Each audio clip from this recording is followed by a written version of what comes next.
KNUS Denver. Sleep deprived and heavily caffeinated. All right, let's do this then. This is the Jeff and Bill Show. I don't agree with that. They don't always agree, but hey, at least they have coffee. Coffee. And each other. I love you, man. God help us. I want to bless him. We need all the help we can get. Now here's Jeff Hunt and Bill Thorpe. The Jeff and Bill Show on News Talk 710 KNUS.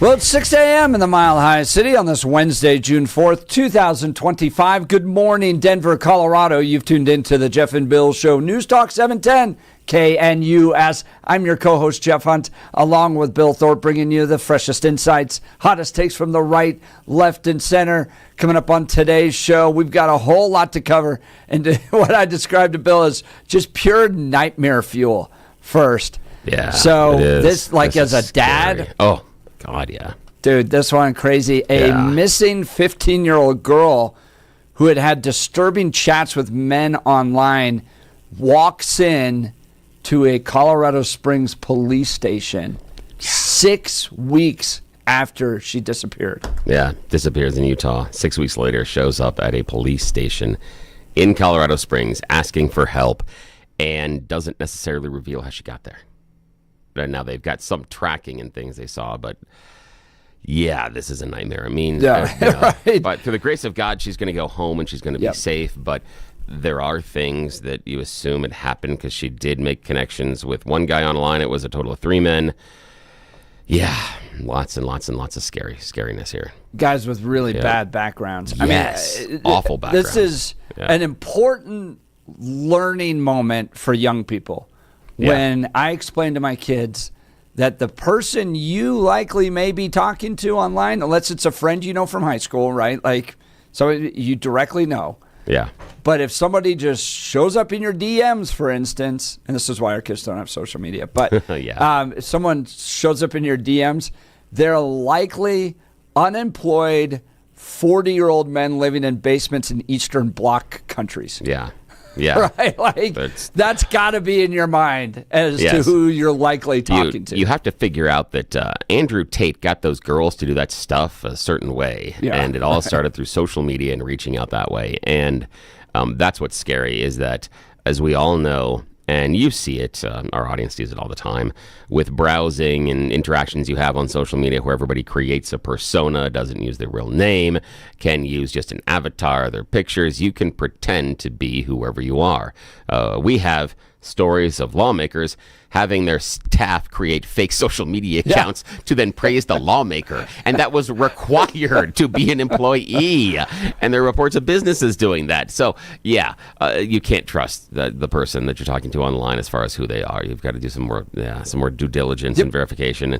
But as kids, and AI is going to trusting. make it worse. Oh, it's going to be awful because you're going to be able to dupe voices. Yep, exactly. That's going to be scary. Yeah. So this wild story, it happened over the weekend, but in light of everything that's been happening in Boulder, we're just going to be now covering it. But missing 15-year-old girl disappears for 6 weeks, shows up in Colorado Springs. We'll give you the latest news on that. We're also going to talk Boulder. Speaking of that, the family all rounded up. I mean, this happened so fast. The mom, the 5 kids of the attacker. What's the latest on the Boulder terrorist attack? We'll give that to you in the 7 o'clock hour. We'll talk Elon Musk, Donald Trump, and what's happening with the big, beautiful bill in the 18 o'clock hour. And then in the 9 o'clock hour, Mitch Morrissey's going to be joining us, former DA of Denver, now the Owens Early Criminal Justice Fellow at the Common Sense Institute. We're going to talk about the backlog that's taking place with CBI, the Colorado Bureau of Investigation, when it comes to DNA testing for rape. And as a result of that backlog, the number of rapes they think that are taking place each year because these guys aren't getting prosecuted quick enough You don't want to miss this conversation with Mitch in the 9 o'clock hour. We always talk about the inefficiency sometimes and the delay and how long it takes government to do X, Y, or Z. Even former host of the show, George Brockler, lamented sometimes how difficult it is to get through the system. And just the other day, he talked about how the feds are not on the state timeline when processing information and evidence. He talked about the case in Boulder, that once you give the evidence to the feds, they don't care about your timeline. Making sure you stick to timelines is difficult. So that's why this case and this issue is very, very prescient, because this is an example of some of those governmental delays and backlogs directly impacting people's lives in Colorado. And when I mean impacting, I'm talking about rapists that are allowed to continue to commit those crimes because we can't get the evidence through the system in time to prosecute them. That should scare everyone. Lots to talk about today. Now is time for News and Comment with Blake Olson. Blake Olson. Blake Olson, News and Comment.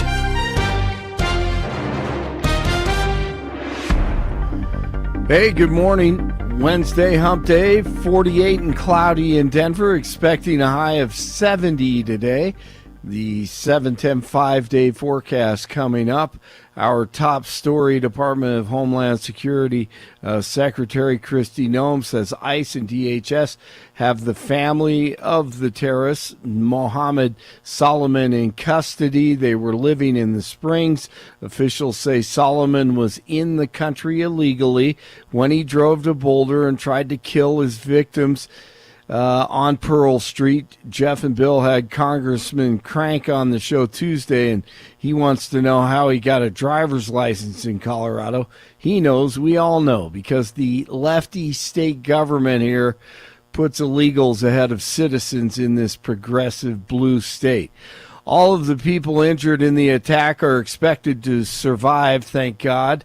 Boulder Police Chief Stephen Redfern updated the condition of the victims on Wednesday, saying he can't imagine what the patients still hospitalized are going through. 3 people are still being treated for serious burns at UC Health University of Colorado Hospital. 20-year-old Joseph Koenig will spend the rest of his life in prison for his role in the deadly 2023 rock-throwing spree. Koenig was sentenced Tuesday in Jefferson County. He was found guilty of 19 charges in April, including a count of first-degree murder for the death of Alexa Bartell. Bartell died after a rock thrown at her car went through her windshield and hit her in the head. Koenig apologized for his actions during the hearing, saying he deserved the punishment. Elon says the big beautiful bill is a disgusting abomination and he just can't stand it anymore, and shames lawmakers who voted for it. Scott Jennings on CNN, his perspective. I don't think that we're done with the bill yet. I mean, as you know, and as the reporting says, lots of changes are going to have to be made in the Senate to get it out of the Senate, and then those will have to be reconciled. The reconciliation will have to be reconciled with the House, and more changes still may come. I guess I want multiple things. I want the president to get his agenda. And the agenda, the core part of this, and the thing that is not negotiable, is the extension and making permanent the tax cuts, investment in border security, energy deregulation, the biggest welfare reform in recent history. I mean, these are non-negotiable, I think, to the president because it's what he ran on. But the Republicans should listen here to Elon when it comes to the national debt. We have work to do on this. We have governing responsibility. And maybe it doesn't come in this bill, but the rescissions packages to come and our other work to come here. Getting a handle on a $36 trillion debt is not going to be easy, but it is necessary because this is not sustainable. Hospitals won't be required to perform emergency abortions after the 47 administration rescinded the Biden-era rule. The policy was enacted in 2022 by HHS that required doctors to perform abortions in emergency departments if it serves as a stabilizing treatment for an emergency medical condition. News brought to you by Lair Fireplace and Patio, Denver's premier source for everything fireplace, patio, and grills, locally owned and operated since 1954, online at lairfireplacepatio.com. Game 1 of the Stanley Cup Finals tonight, Oilers and the Panthers and the Rockies. Hey, they've won 2 straight. Getaway day this morning in Miami at 10:10, early morning or late morning baseball today for Rockies fans. 46 in Westminster, 47 in Lone Tree, 48 in Denver. Jeff and Billy continue. Blake Olson, News Talk 710 KNUS. Through Friday, it's going to be cool and unsettled here along the Front Range with more rain chances. Low to mid-70s today, partly to mostly cloudy with afternoon showers and thunderstorms lingering into tonight. Lows upper 40s to near 50. Highs only 60s and lower 70s, mostly cloudy with more showers and thunderstorms likely Thursday through Friday. Warmer for the weekend with lower thunderstorm chances. Weather sponsored by Colorado's Best Roofing, reminding you to protect your home from the harsh Colorado weather and schedule your free, no-obligation roof inspection today at roofingcolorado.com. That's roofingcolorado.com. Meteorologist Don Day in the 710 KNUS Weather Center.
So this wild story developing out of Colorado Springs, missing 15-year-old girl who had disturbing chats with men online is found safe over 500 miles from home 6 weeks later.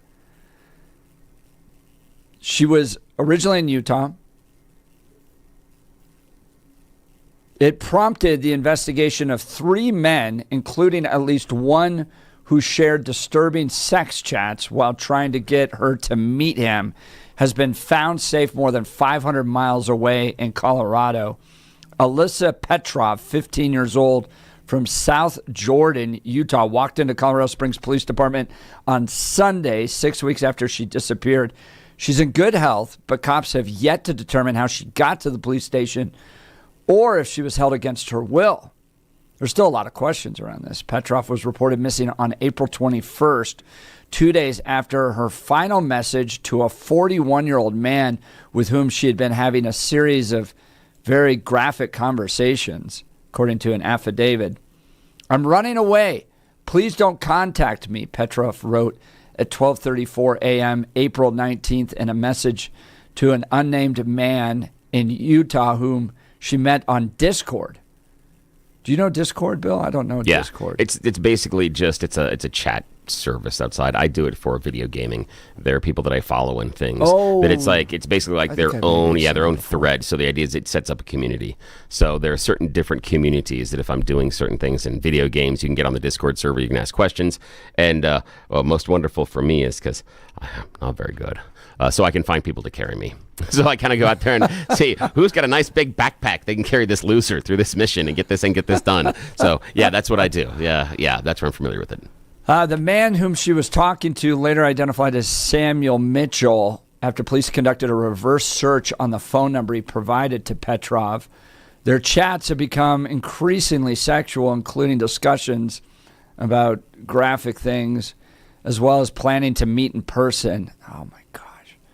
Messages were discovered on Petrov's iPad, which she left behind in her bedroom. She had shared her Snapchat username with him, and some messages have been deleted. So Snapchat deletes these messages, I think, right? I don't have Snapchat either. Yeah, it's a temporary. Yep. Mitchell, 41, was arrested Wednesday and charged with 5 counts of sexual exploitation of a minor, a second-degree felony, and enticement of a minor. 2 other men were also charged for communicating with Petrov before her disappearance. William Taylor Glines, 37 years old, is in custody in Texas.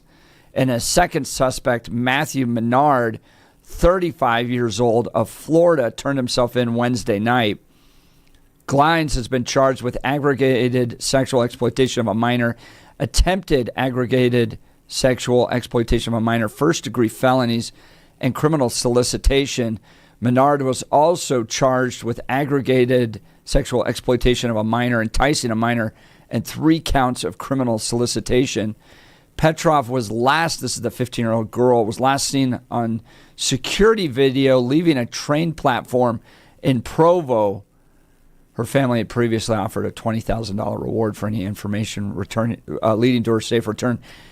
I mean, this is one of the few ones that seems to turn out okay, because those predators out there, maybe I watched too much 2020, but you end up leaving with one of these guys and you disappear forever.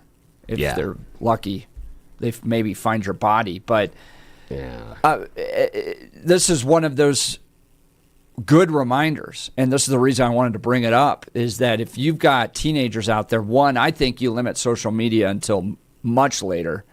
Our kids won't get social media until they're 18 at least. But those chat apps that you may not know about, Discord, Snapchat, those other types of things, open the door for these kids.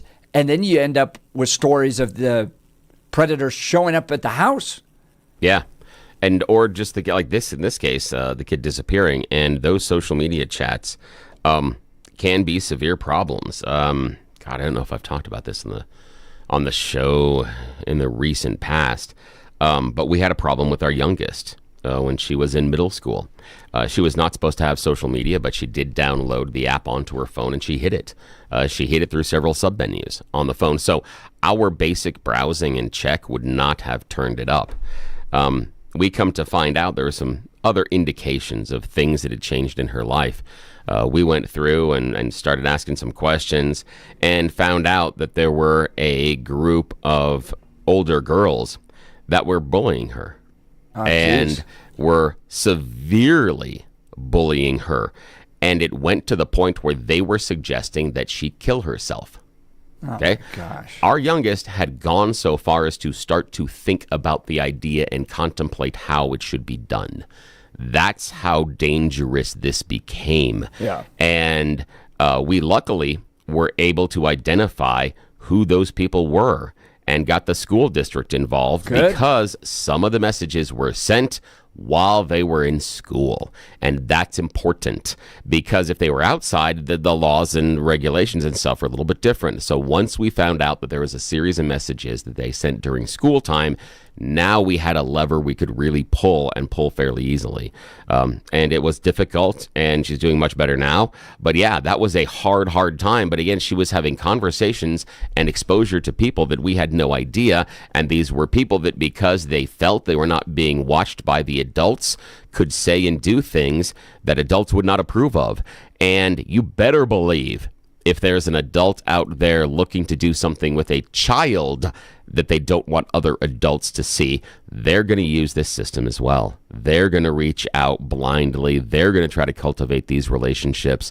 That's why even when you're playing video games online, you have to be very, very careful who your kids connect with inside those games. Yes. And then offline. Luckily, my kids have developed somewhat of my sarcastic personality. So as they've grown up, that has not been as fruitful for people to try to approach them on games. I've seen some things that have happened, and a couple of my girls, wow, yeah, they did a really good job shooting some of these people down. But yeah, it's really scary because it's outside of your purview as a parent. You always have the eagle eyes when you're watching your kid. You're looking at their friends. You're looking at where they go. You try to figure out who they're hanging out with. But this is a world that is insulated And unless you know how to navigate, it's very difficult to find out what's going on. And it is also very easy for your kids to prevent you from seeing what's going on. This is scary. Right. That gaming chat was something that I didn't realize. And what we use as an app is called Family Link, which runs through Google. Yeah. And that allows us to see everything that's downloaded onto their phone. Yeah. And so that kind of prevents the hiding of things. And then you can also limit time, right? Yep. And then there's another system called Bark that we use that tracks chats and emails. And so it flags words. So if someone uses a word like, I think I might kill myself or something like that, that phrase gets flagged and then notifies the parent. So it's chat. So you got to do that. But inside these games, like Roblox. Yeah, there are chat features. There's a chat feature Yep. that kind of bypasses a lot of that. Oh, yeah. Now, the Discord thing, do you remember a couple of years ago, there was that military contractor that revealed some plans and then got picked up by the feds and the Biden administration and charged with putting some stuff out online? He was using Discord to do that. That's what he was doing. He was communicating with other people playing the similar game that he was doing, and that's where he posted it was on Discord. Yeah, that's where it happened. Well, we'll continue to track this story. A missing 15-year-old girl disappeared 6 weeks ago in Utah, chatting with 3 men inappropriately online. So scary. And then randomly shows up in the Colorado Springs Police Department over the weekend. Not a lot of details on how she got there quite yet, but a reminder to parents everywhere. You got to be vigilant. I mean, kids get pulled in bad situations. They're lonely. Someone shows up, flattering conversations. Now they get pulled into stuff. And another thing out there that we've had to remind our family of is that no matter whom you're talking to, whoever you're talking to, if they ask for a picture of you, that picture now belongs to them and anybody they choose to share it with. Yes. And there are lots of cases. I remember talking with FBI agents here in Douglas County that said this happens to boys too, young boys, not just girls. Oh, yeah. Where they get blackmailed by extortion rings. So young girl shows up into the boys' DMs. Hey, send a picture to me. Was never a young girl. Yeah. Now they own, and what they do is they say, if you don't give us $10,000, we're going to notify all your family members and share this picture with them. You'll be embarrassed for life. And then there's been suicides that have come out of this. Yeah, there are a number of suicides that have happened because of this. And we had the conversation with my kids, and the way that I explained it to them was just went and got a sleeve of Oreo cookies. And I said, here, ask me for a cookie. They go, can I have a cookie? Sure. I gave them the cookie. I said, now, since I gave you that cookie, can I tell you how you get to eat the cookie? Can I tell you where you're going to eat the cookie? Can I tell you can't split that cookie and share it with your brother or sister? Can I tell you can't go outside and eat that cookie? Can I tell you can't? No, I can't tell you any of that. Yeah, same thing with the picture you give to somebody. Same thing. It's no longer your cookie. It's no longer your picture. As soon as you send that to someone else, you have given it to them. You give up all the rights, all the control. If you can't give me a cookie and then tell me how to eat the cookie, don't think you can give me a picture and then tell me what you can do with the picture. Yeah, can't do it. Yeah, don't share cookies. On. All right, let's talk alarm detection systems. We know in Colorado, as a result of these weak district attorneys, not George Brockler, but some of the other ones out there who are allowing crime, no cash bail. I mean, we're going to get into it later with this, with Mitch Morrissey, this DNA backup with the Colorado Bureau of Investigation, that criminals are out there. We know Colorado has a very serious crime problem, and if you're running a business in Colorado, you've got to get very serious about your alarm system so you can make sure your business is ready to open tomorrow. Reliability is not optional when business security is on the line. It's essential. Businesses here in Colorado trust alarm detection systems for the highest level of service and expertise. Think about all the time you could be saving using one source for cameras, key card access, fire and intrusion systems. ADS offers expert alarm installation and testing by highly trained technicians, 24/7 professional monitoring, same day or next day service upon request. Dedicated teams for cameras, access control, and fire alarms, and over 300 security professionals working for you. Choosing ADS means your business stays protected and will be ready to open tomorrow. They combine human monitoring with the latest AI camera technology to prevent crime in real time, trusted by small and large businesses, including many Colorado schools. Their security experts will review your system for free. Go to adsalarm.com to schedule your appointment today. adsalarm.com. Alarm detection systems, the first choice of Front Range and Colorado businesses. adsalarm.com. You're welcome to join the conversation talking this missing 15-year-old found safe 6 weeks later, 500 miles from home, all because she started chatting with 40-year-old men online. Join the conversation, 303-696-1971, or text us on the Dan Caplis Law text line at 720-819-5115. Really important. Stay on top of this with regards to what programs your kids are using out there. There are a lot of predators. All right, you're listening to the Jeff and Bill Show. We are Denver's talk leader, News Talk 710, KNUS.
All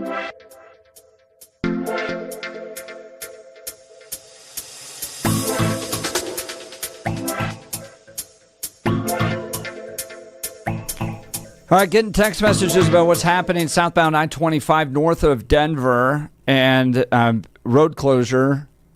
They've closed down all of I-25 heading south from North Denver. This is near 104th Avenue. And traffic cams look like a semi-truck with fuel spilling and lots of emergency responders. Yeah, this comes to us from Jason Luber over at Channel 7. 4 cars and a semi-truck involved in a crash southbound I-25 just around 104th Avenue. It is blocking all lanes, and this is going to take a while to clean up. So you're going to have to do everything you can to avoid that area.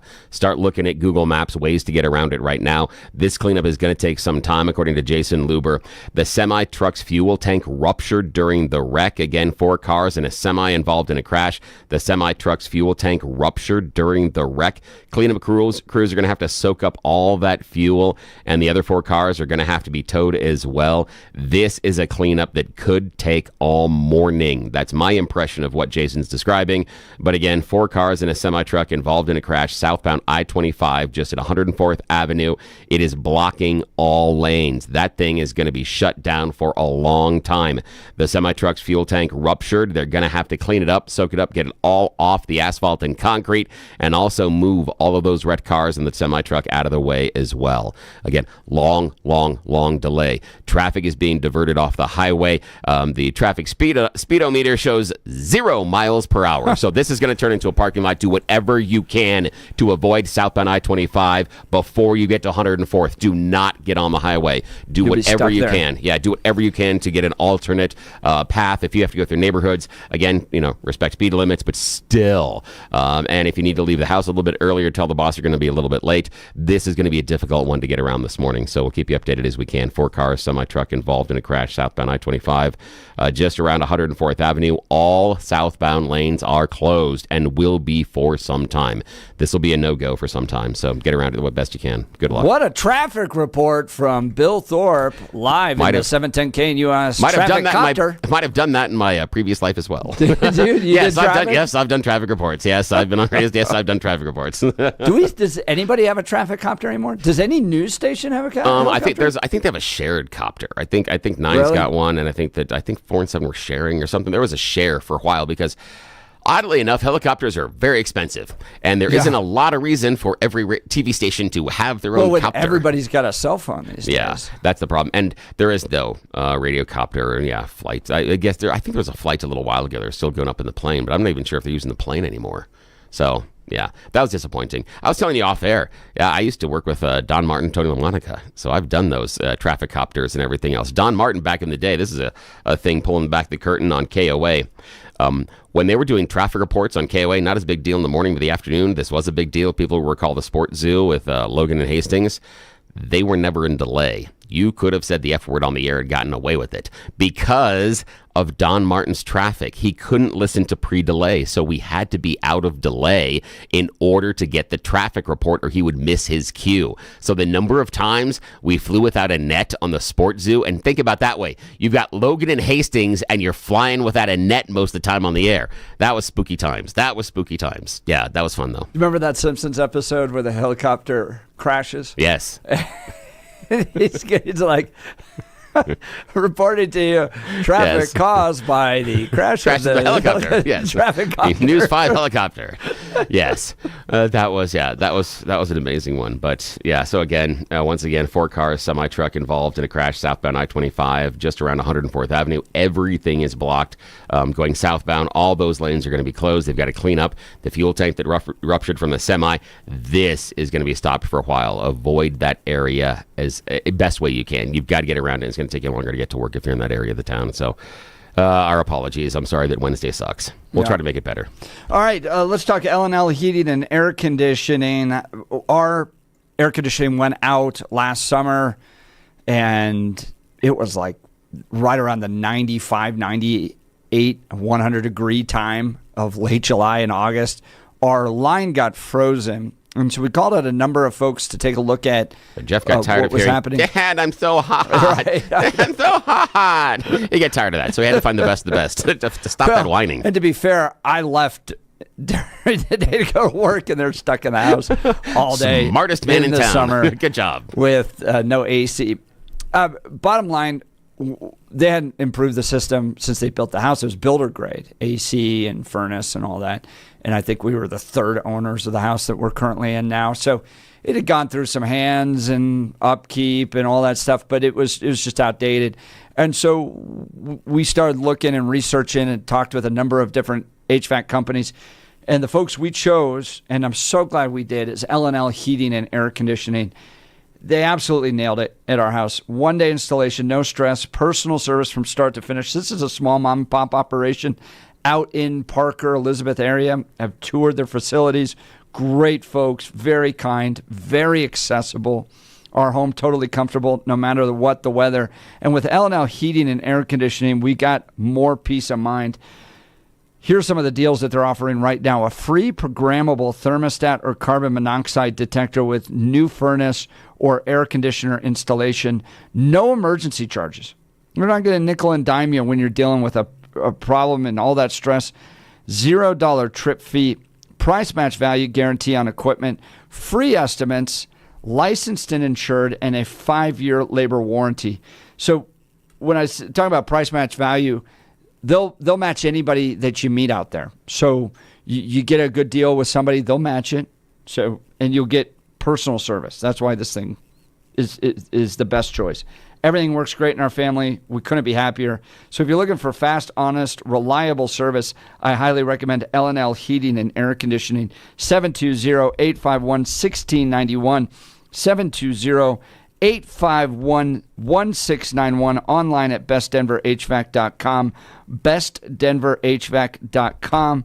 I'm sure glad we called him. That number again, 720-851-1691. Bill, I want to ask you, going back to the story of this 15-year-old girl that disappears for 6 weeks and then shows up in the Colorado Springs Police Department. She'd been chatting with 3 different men online. It's like terrible horror so story scary. stuff. And as a parent, but thank God she survived, right? And I think this is a lesson learned.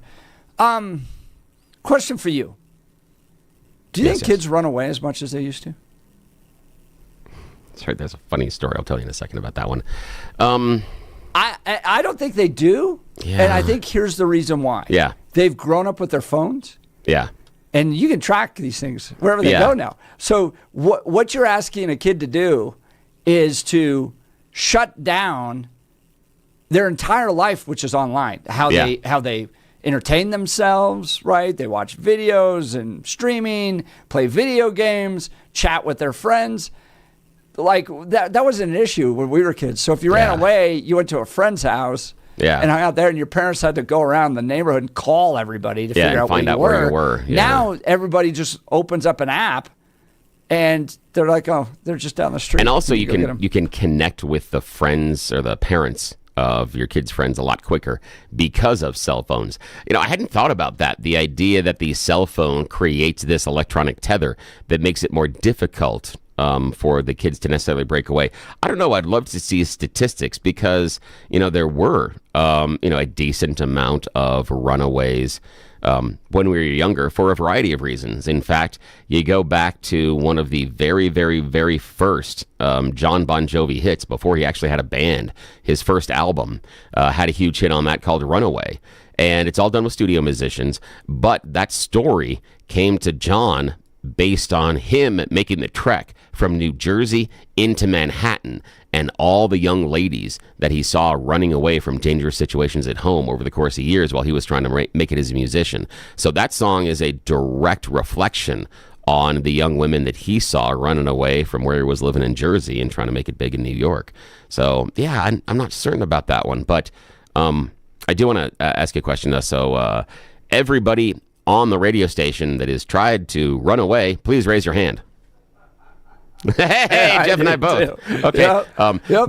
My story is rather embarrassing. What's your story? You Oh, want to mine's share? totally embarrassing. Did you talk to my parents? Is this? No. Are you serious? No, this is funny hilarious. because you asked this, and my mom brought it up to me like about 5 days ago. So the fact that you asked this, I'm like, that's why I started laughing when you asked me. My parents never let me listen. I go home for Thanksgiving, and my it's God, the mine same too. thing. Do you remember the time you ran away and you took toilet paper with you? Okay, we were at my mom's retirement community, and we were going to lunch, and people that are standing in line as we're walking in, because there's a little bit of a line as we're walking in to get seated.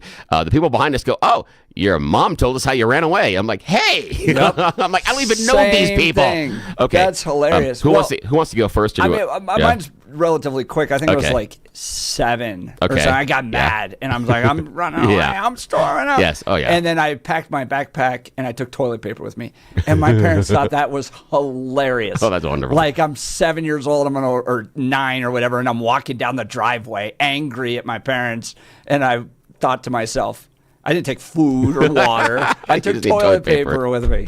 Oh my God! So God! I've never lived that thing down. I mean, it's every Easter. Okay. Jeff, remember the time you ran away with toilet paper? Okay, got a story that may help you a little bit. You can say, "Oh yeah, well, guess what my partner on radio did?" This would be I'm probably 5 or 6. Huge temper tantrum, as in I'm through with this family. Y'all suck. This is and I tear my room apart. Tear it apart and pack my bag, my little backpack, and I go and I proudly announce, "That's it, I am running away." And I get down out the front steps and go down the porch, and I get down to the front steps, and I'm standing in front of the house, and I'm so mad. I am so mad, and I have no idea where I'm going. So I stand there and just fuming for a couple of minutes, proudly stomp back into the house, stand in the middle of the living room, and then proclaim to the rest of the family, "I have nowhere to go, so you have to leave. Get out." And then I sit down on the floor and begin to pout. And my parents just laugh at me, which isn't helping the situation. So, and the best part about it was after I calmed them down, and they're like, "Okay," I still remember my dad patting me on the head and then on the back and go, "And now you get to go clean up your room." And I'm like, "Oh, damn." That took the rest of the day. How old were you when that happened? Probably 5 or 6. 5 or 6. Yeah. So I'm always reminded about the fact that how I decided to run away and then tried to kick my parents out of the house. Right. So share that one at Easter next time they try to embarrass you. I got you. have nowhere to go. Yes, so you have to leave. Yes. Yeah, it didn't help that during that time when I'm pouting, my dad said, "Jesse goes, I can call the police. They'll come get you." That didn't help at all. Oh yeah, you want to see him? He wound me up. Oh my God, it was great. Yeah. That was so good. My mom would offer to take us to the orphanage. Did that yes, ever yes, happen absolutely, to you guys? absolutely. And she would even like pull out the yellow yes, book yes, and go, "I'm looking them. Yeah, I'm right now. I'm them. looking. I'm at the G's. Don't let me get to the O's." Yes. Oh yes. Oh my God. Yes. Oh my gosh. Yes. Oh boy. Well, that's all lighthearted stuff. At least this 15-year-old girl has made it home. Apparently, between 1.6 and 2.8 million youth a year run away, and nearly all of them come back. Yeah. Within about 24 hours. Yeah. Or they just stand on the front sidewalk and then tell their parents to leave because they're idiot 5-year-old kids. I'm such an idiot. All right. We've got a lot coming up, including You Choose the News next. You're listening to The Jeff and Bill Show. This is Denver's talk leader, News Talk 710 KNUS.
All right, it's that time of the morning, especially for those of you stuck in that I-25 traffic. By the way, here's a text message from 2946. So many wrecks in the area of I-25 these days. I'm so tired of drivers going way too fast or completely oblivious to what's happening around them. I agree. We'll be going down I-25, 5, 10 miles an hour over the speed limit, and we get passed by guys that easily could be going over 90. Oh, yeah. There's a stretch of 225 that's right outside where our home base here is at 710 KNUS. We're basically Parker Road and 225. If you start going beyond Parker Road towards 70, the stretch from about Iliff to just before 70, during parts of the day, I refer to as the Aurora Autobahn, because the speed limit is irrelevant. It does not matter. It's literally just as fast as you can go without the police catching you. That's it. There's no other rules at all. And it's a little scary sometimes. That the problem is, I don't have an issue if you're competent in going fast, but I haven't seen that behavior. No. For the people that are doing it. Competence and recklessness don't go well together. Exactly. Well, it's a mess. If you missed a traffic report, southbound I-25 at 104th, completely blocked all lanes, car accident between 4 cars and a semi-truck. Fuel on the highway there. It's going to take all morning to clean up. So you have a total shutdown of the main artery, I-25, from North Denver heading southbound into Denver at 104th, completely shut down. And so far, the backups right now are running all the way back to 120th. So basically, if you're trying to jump on 120th and going south, no, do not pass go, do not collect $100, $200, just get around it. Avoid southbound I-25 starting at 120th for the foreseeable future in the morning. This is going to take a long time. Not sure if they'll have it cleaned up by the end of your morning commute. But we'll keep you updated. We'll give you all the updates with Susan Phelan on traffic, and we'll keep an eye on it as well with help from Jason Luber over at Channel 7. But it is that time of the morning where we get to make questionable decisions. Yes. It's You Choose the News, America's favorite fake radio news game show. You know how this happens. I spend mere moments this morning scouring the interwebs to find really dumb stories about us humans. It's surprisingly easy. And then I give them more ridiculous headlines so that we can play this fake radio news game show. Seems like a really silly thing to do at this time of the morning. Well, yeah, it is, of course. Why? Because Jeff and I are left unsupervised. Those people in charge don't wake up until 7 o'clock. Once we found out about that, yeah, you're talking to two guys who used to try to run away when we were kids. Of course we're going to do something like this. It's expected. Okay? So that's what happens. This is You Choose the News, and of course, we always got to find someone that we can bring in to share the blame, and that's Blake Olson. We're bringing him in from the news department. Because if you're going to be in trouble, yes. be in trouble together. Yes, exactly. More people to spread the blame. Easier that way. Alrighty, so Blake Olson's in the news department. Jeff Hunt is in the studio. Gentlemen, here are our stories this morning. Headline number 1, spreading the love. Headline number 2, break like the wind. Headline number 3, in the eye of the beholder. And headline number 4, apple and tree example. Mr. Hunt. Let's break like the wind, please. Yes, break like the wind. Shout out to everybody that recognizes the Spinal Tap reference there. A Dutch weather forecast recently has accused Belgium of stealing their wind. Yes, their wind, the air. Yes. The Dutch weather forecaster is saying that wind farms in Belgium are stealing the wind from other Dutch installations. Yes, the idea is that Dutch wind farms and their really cute, super cute windmills aren't able to be as efficient because the wind is disrupted by earlier Belgian wind farms. This weather forecaster is saying that it's a decrease of at least 3% of wind energy from the Dutch installations, and that's wind energy they'll never get back unless everybody stands in front of the turbines and goes all together, or maybe a big balloon or something. I don't know. It's really weird though, but basically he's saying that how the Belgians have stacked their wind farms, it disrupts the flow of wind downstream. Down, right? Yep, and so they don't get as much power later on. So yes, if only God gave us something like dead dinosaurs to build our energy off of. Maybe we wouldn't be having these. Or we just set up a big fan on the other side of the wind things and I'm just saying. It's just giant fan that just blows at the. Oh well, maybe I'm overthinking this. Use the coal to build another to build fan. a big giant fan to blow the fan for the wind energy. See, that's what you're getting here. Exactly what Colorado They're saving the lawmakers will birds, do. though. Yes. These are the solutions you get from two people that tried to run away before the age of 10. So that's how good we are at this. Alrighty, now. Hey, I brought toilet paper. You are. I mean, you did think this through a lot better than I did. I will tell you that one. You did plan ahead a lot better than I did. All right, now, Blake Olson, your choice, sir. Spreading the love, eye of the beholder, or apple and tree example. Let's spread the love. Yeah, spread the love. This comes to us from the Daily Nigerian. It says right now that students in Nigeria are finding a great way to pay for college. This is allowing poorer students to have access to educational opportunities they never had before. And all they got to do is spread a little love. What do I mean by that? College students in Nigeria are in such demand for their sperm and eggs. They are such fertile donors that they are getting enough money just through donations to cover their college tuition. So let me go through that again. Students in Nigeria are able to donate eggs or sperm in such vast quantities, they're able to cover college tuition. Wow. Just saying, I had a friend in college that probably did a whole bunch of donation to sperm. He probably could have paid for a doctorate, but that was alone in his room. It wasn't in a clinic. I'm just saying. PhD. Yes, huh? yeah, exactly. Just saying that if this was an opportunity, a lot of people that could have cut down on the student loans. This is not fair. What do we do about this? Okay. Okay. All righty. Now, final choice this morning, sir. How Jeff did you know? No, I'm not going to answer that because we're roommates, and I'm not answering that one because it's really awkward, and the walls were thin. I'm confused. No, the walls were really thin. It was not good. Not good. No. And I don't want to say anything more because I'm going to get in trouble. Okay. Jeff Hunt, final choice this morning, sir. I can still hear the sounds. Okay. It like wakes me up at the night. Okay. Now, Jeff Hunt, in the eye of the beholder, her apple and tree example. Oh, let's get off of this with apple and tree example, please. He said get off. Okay, apple and tree. He did. Yes, okay. Now, I'm awful. Okay. North Carolina mom is accused of coming to school during a meeting about her daughter being involved in a fight at school. And, well, mom said, yeah, fight. That was no fight. I'll show you a fight. Yes, the mom got into a fight with one of the administrators and the principal, grabbing the principal around her neck and choking her.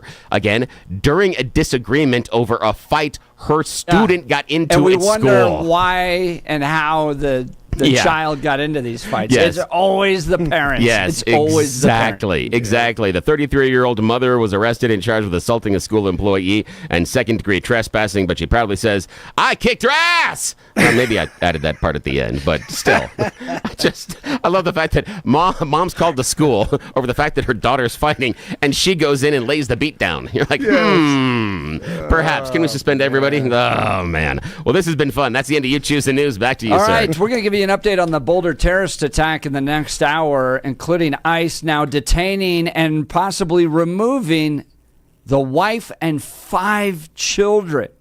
Not going to want to miss this. We'll give you the latest. You're listening to The Jeff and Bill Show. This is Denver's Talk Leader, News Talk 710 KNUS.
Well, 7 a.m. in the Mile High City on this Wednesday, June 4th, 2025. Good morning, Denver, Colorado. You've tuned in to the Jeff and Bill Show. News Talk 710 KNUS. I'm your co-host, Jeff Hunt, along with Bill Thorpe, bringing you the freshest insights, hottest takes from the right, left, and center. We all know Colorado's a deep shade of blue. America, proudly red. Well, it all meets right here on the Jeff and Bill Show as your center, left, right debate show, where you're invited to be a part of the conversation and would love to hear from you this hour, especially on this issue. ICE now detaining the family of the man charged in the Boulder Pearl Street Mall attack for expedited removal. Where's the due process crowd? I'm listening. I'm hearing a lot of crickets right now from the due process crowd that were out there chanting, due process, due process. Well, when there's an expedited removal around the family of a terrorist, all of a sudden they're a little quiet about it now. Should the family be kicked out of this country? I think so, but want to hear from you. Phone lines are open, 303-696-1971, or text us on the Dan Caplis Law text line at 720-819-5115. Should this guy be deported, or should he serve his sentence here in America and taxpayers pay the bill? This terrorist that attacked 12 Jews in Boulder. Phone lines are open, 303-696-1971. Text us at 720-819-5115. Now it's time for the man you've been waiting for, News and Comment with Blake Olson. Blake Olson. Blake Olson, News and Comment.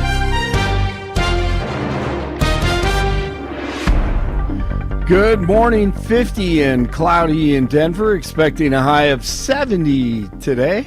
The 7-10 5-day forecast is coming up. Our top story, before I get to that, if you're heading southbound on I-25, take Colorado or take 287 this morning because of that wreck up north.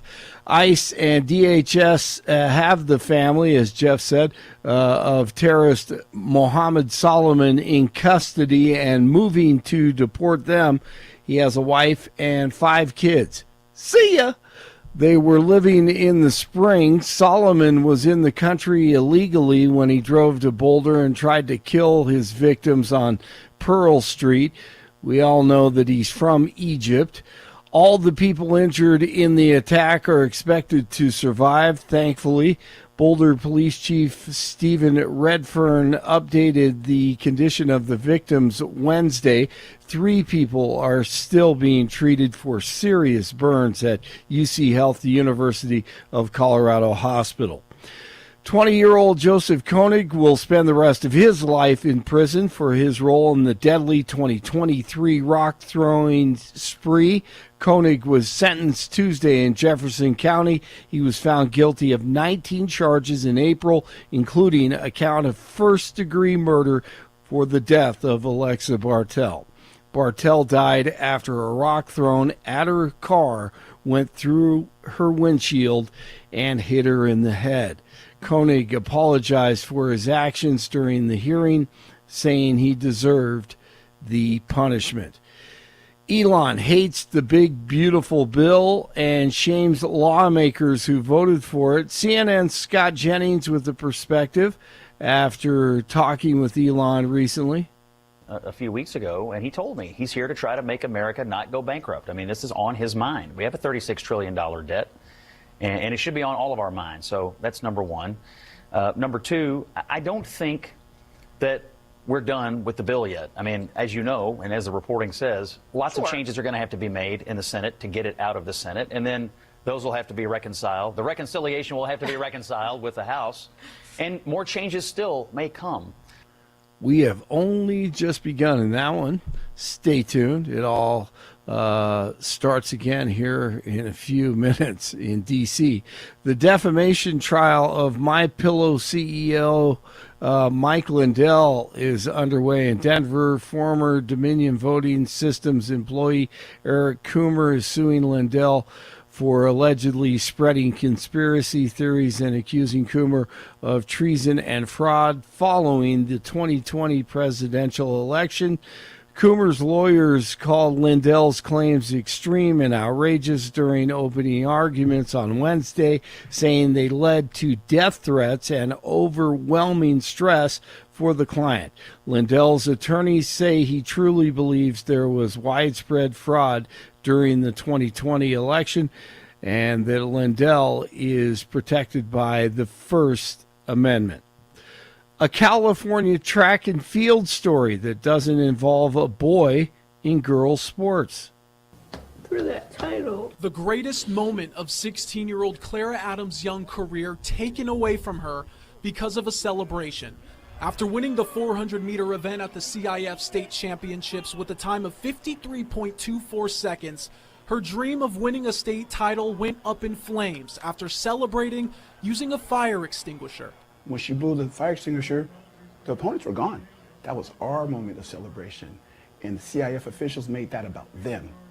The crowd went crazy. They loved it. The booth, CIF booth went crazy. They loved it. But those few guys in those jackets, they took offense to it, didn't like it, and they made a decision based on emotions. The North Salinas High sophomore grabbed a fire extinguisher from her father and coach and extinguished off her spikes. The CIF deemed her celebration unsportsmanlike, stripping her of her title. Okay. The dad's crying because he gave his daughter, he's also the coach, a fire extinguisher to spray off her track cleats because they were so hot. They were on fire and she won the state championship. Okay, they probably shouldn't have taken her medal away, her state championship. But, dude, the problem I have here is the dad thinks it's a good idea to give your sophomore daughter a fire extinguisher to act like Maurice Green. Maurice Green did this years ago. He was a sprinter, so she was imitating that. Yeah. It's poor sportsmanship. They should have warned her and said, you do that again, that crap's being taken away. Yeah, here's the thing. In high school athletics, for me, this was kind of the rule, and it's if you're involving props in your celebration, you've crossed a line. Thank you. That's the issue, is this is not that difficult to discern. Once she brings a prop into her race celebration, now you've crossed the line. Yes. That becomes taunting. That becomes, it's just celebrate with the other competitors. Yes. Congratulate them. Jump up and down, scream, whatever. But her dad is, dad says the crowd loved it. And the announcers loved it, and everybody at the whole stadium loved it. They loved her showing off and bringing a prop. I mean, she's only a sophomore. What are they going to do next year? Back up a fire truck? Here's the thing. They roll out the hoses? And they were only doing this really for like social media. Really, that's the only reason. Because you wouldn't do this type of an elaborate celebration if you were just doing it for the people that were there. This is about social media. This is about doing it for the gram. The point is this, that no one knows the timeline. They could have waited until after she won and they announced the winners. They could have walked over to a side of the stadium and they could have done the entire thing and go, she just won this, and then do the whole fire extinguisher thing and have people behind her cheering.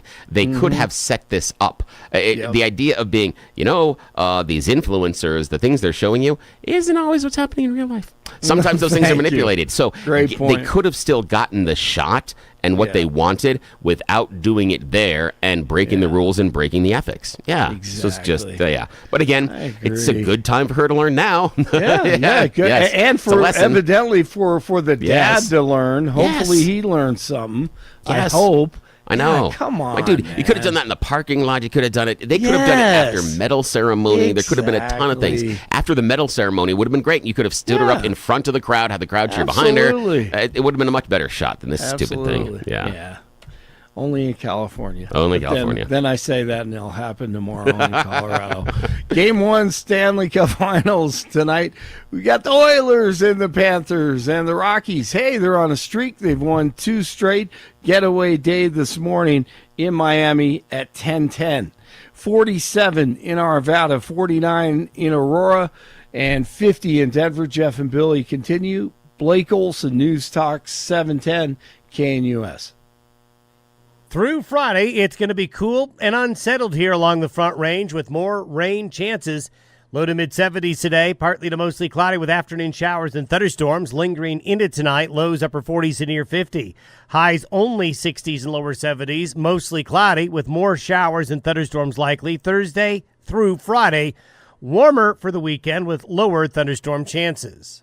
Weather sponsored by Colorado's Best Roofing, reminding you to protect your home from the harsh Colorado weather and schedule your free, no-obligation roof inspection today at roofingcolorado.com. That's roofingcolorado.com. Meteorologist Don Day in the 710 KNUS Weather Center.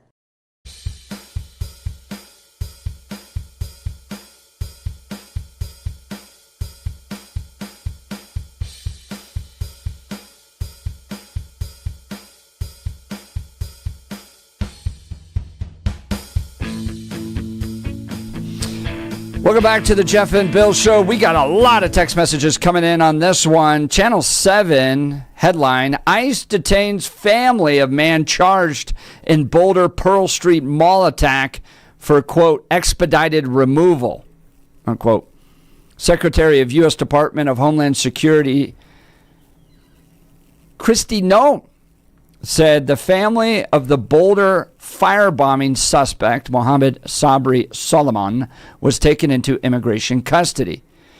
In a post on X, Noem said, today, DHS and ICE are taking the family of suspected Boulder, Colorado terrorist and illegal alien Mohammed Solomon into ICE custody. This terrorist will be prosecuted to the fullest extent of the law. We are investigating to what extent his family knew about this heinous attack, if they had knowledge of it, or if they provided support to it.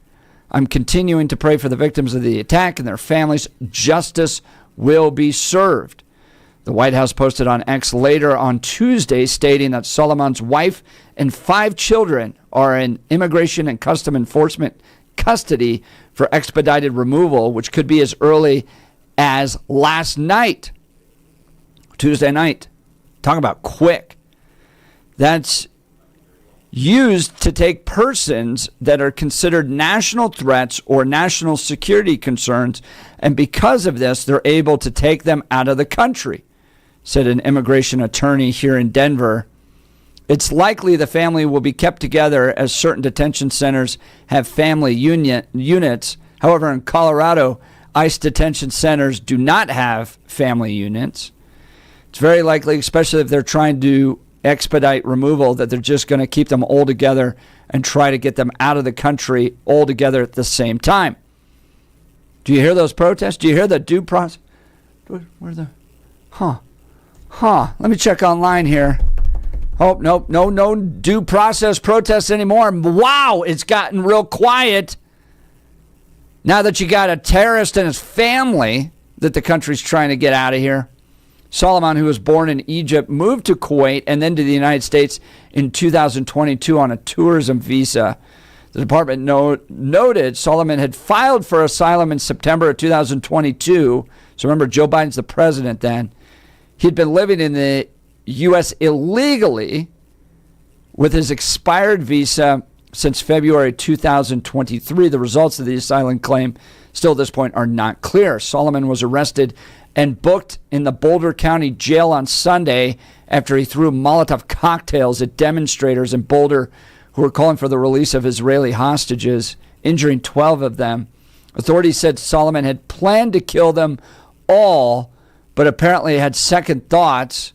The 45-year-old suspect was disguised as a gardener and had 18 Molotov cocktails, but threw just 2 during the Sunday attack while he yelled, "Free Palestine." The 2 incendiary devices he did throw at the group of about 20 people staged during their weekly demonstration were enough to injure more than half of them, and authorities said he expressed no regrets about the attack. He's currently being held on a $10 million bond. So here's the question I got to our listeners. You happy to see the family go? Would you like to see him go? Because taxpayers are going to fit the bill to $60,000 a year to keep him in this country to serve his justice and his punishment. So $60,000 a year, make him pay, separate the family. Is it fair to make the family pay the consequences of this guy's actions? What did his kids have to do with this? But now they've got to get deported. What do you think about this? Give us a call, 303-696-1971.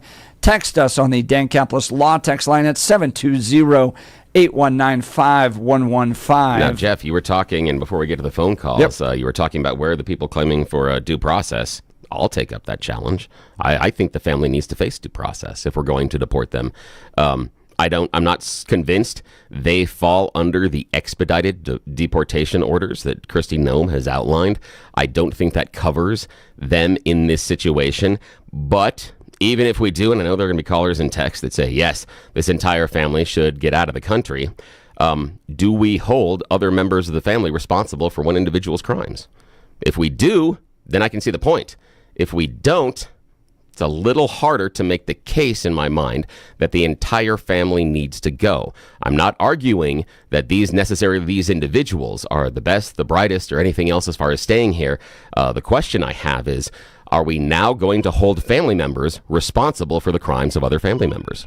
This, to me, goes to the idea that if you want to break the law and live in this country illegally, the best thing to do is keep your head down. Because right now, if you get picked up for a traffic infraction, the entire family that's here illegally is getting sent out, let alone burning Jews in Boulder in the streets. If you're going to do that, you clearly don't respect our laws. You're a violent terrorist. You're attacking some of the nicest, kindest people we have in this country, which makes up the Jewish community. You have raised your hand to tell the whole world you and your entire family should be kicked out of this country. That's how I see it. Let's go to the phone lines. Rick, Denver. Good morning, Rick. You're on with Jeff and Bill. Morning. I heard on the broadcast report last night that some judge over there set the bail at $10 million. That's right. We'd have to be wondering the way things are going that maybe somebody's going to try to come up with a $10 million. Yeah, there's plenty of pro-Palestinian supporters out there. I wouldn't be surprised, but that's by the state district judge, wasn't it? Yeah, I believe so. I'm not a lawyer, but yeah, the bond. You're correct that the bond is $10 million at this point. Well, I feel sorry for the wife and kids. So. They chose to marry this guy. I mean, look, it's not like, yeah. I mean, yeah, kids didn't choose him. Kids didn't get to choose who your parents are, but my kids remind me that all the time. You know, how old are the kids? Are they anywhere grown up? We know one just graduated from high school, so likely around 18 years old. And if that's the case, that person could get their own attorney. I believe it's a girl. She could end up with her own attorney in defense and all that. But I don't think these kids were born here unless they were born in the last 3 years. And whether or not they're an American citizen, I haven't seen yet. But they didn't arrive here until 2022. Well, there may be a chance they like life here and they might want to stay. That's also I hope they consider that. But no, it's just terrible. Well, if you grew up in a house... I couldn't believe there was any bond set at all for it. I think they're required to provide bond, even though it's high. Yeah, I think Colorado, you're required to at least have a bond, but it can be set really high. But in this case, you have kids raised by a terrorist. Yep. You have kids raised by a terrorist. I'm sorry. I know you didn't pick. It's kind of how I feel about DACA. Like I understand you're not put in a fair situation, right? But guess what? Life's not fair. And it's not up to the American people to just hope and pray that the kids raised by terrorists don't end up being terrorists themselves. Yeah, that's an issue. Thank you. Rick, great call. Appreciate it. Rick's line from Denver is going to be open, 303-696-1971. 303-696-1971, or text us on the Dan Caplis Law text line at 720-819-5115. Tony, Aurora, good morning. Tony, you're on with Jeff and Bill. Morning, Tony. Good morning. Good morning, fellas. I enjoy your show. Oh, thank you. I'm a conservative black man. I have to mention race now because we're in that kind of culture now. Because if you're a white person, I wouldn't want to be a white person now because you're blamed for everything. First, it was slavery. Even though you were born in the '60s, y'all are blamed for everything. So, it's bad for y'all. But they gotta go. They gotta go because kids imitate the atmosphere. You have a new kid now, a new teenager. They go by what they see on media. They are influenced by other sources. These are not normal little kids no more. They are influenced by what they see. So the whole family has to go. Plus, under the Biden administration, so many people came here who don't have American values. Back in the day when people came to the Statue of Liberty, they came for the American dream. They came for the American dream, not their dream. They left their dream back from where they come. New people come for the game. They come to use us. They come to take. They come to take. How are you going to come to our country and criticize somebody and throw bombs at our Jewish brothers and sisters? The same thing happened to the couple in Washington, D.C. No, you don't come here for that. You come to enjoy the positive American values. You don't come here to kill and to march. That's why the college campuses, that's why Trump's going to take some of the funding from the college campuses. Don't come here tripping. No, you come here and enjoy the American values. You don't come with your own personal evil intent. The sad part about Colorado, the Trojan horse is already in. You got to get these people out of here because Colorado is a whole nother place now. We're going through a cultural renovation. This is different out here now. If you want to find out how many people are in this country, go to Walmart around 5 o'clock in the afternoon. It's like a third world country. You can count the Americans and poor older white people here. The older white people here over 80 years old, they are lost. They are confused. They don't know what's going on. They want to say something, but you can see it on their face. They're saying, "What in the world is going on here?" Colorado had its own identity once upon a time. Everything changed after the legalization of weed and COVID. When the legalization of weed and COVID came, everything changed. I know everywhere is different now, but Colorado had its own little magic to it. There was nothing like Colorado, man. Come from New York. Tony, I love it. Got a question for you. You were talking about the idea of, now white people being blamed for everything else. What do you think about this terrorist family? Should they be deported or should they stay here? And the reason I ask that is, if you say deported, are you blaming them for sins they didn't commit? It's not a blame. You have to pay the price to the piper. But Tony, though, what did the family do?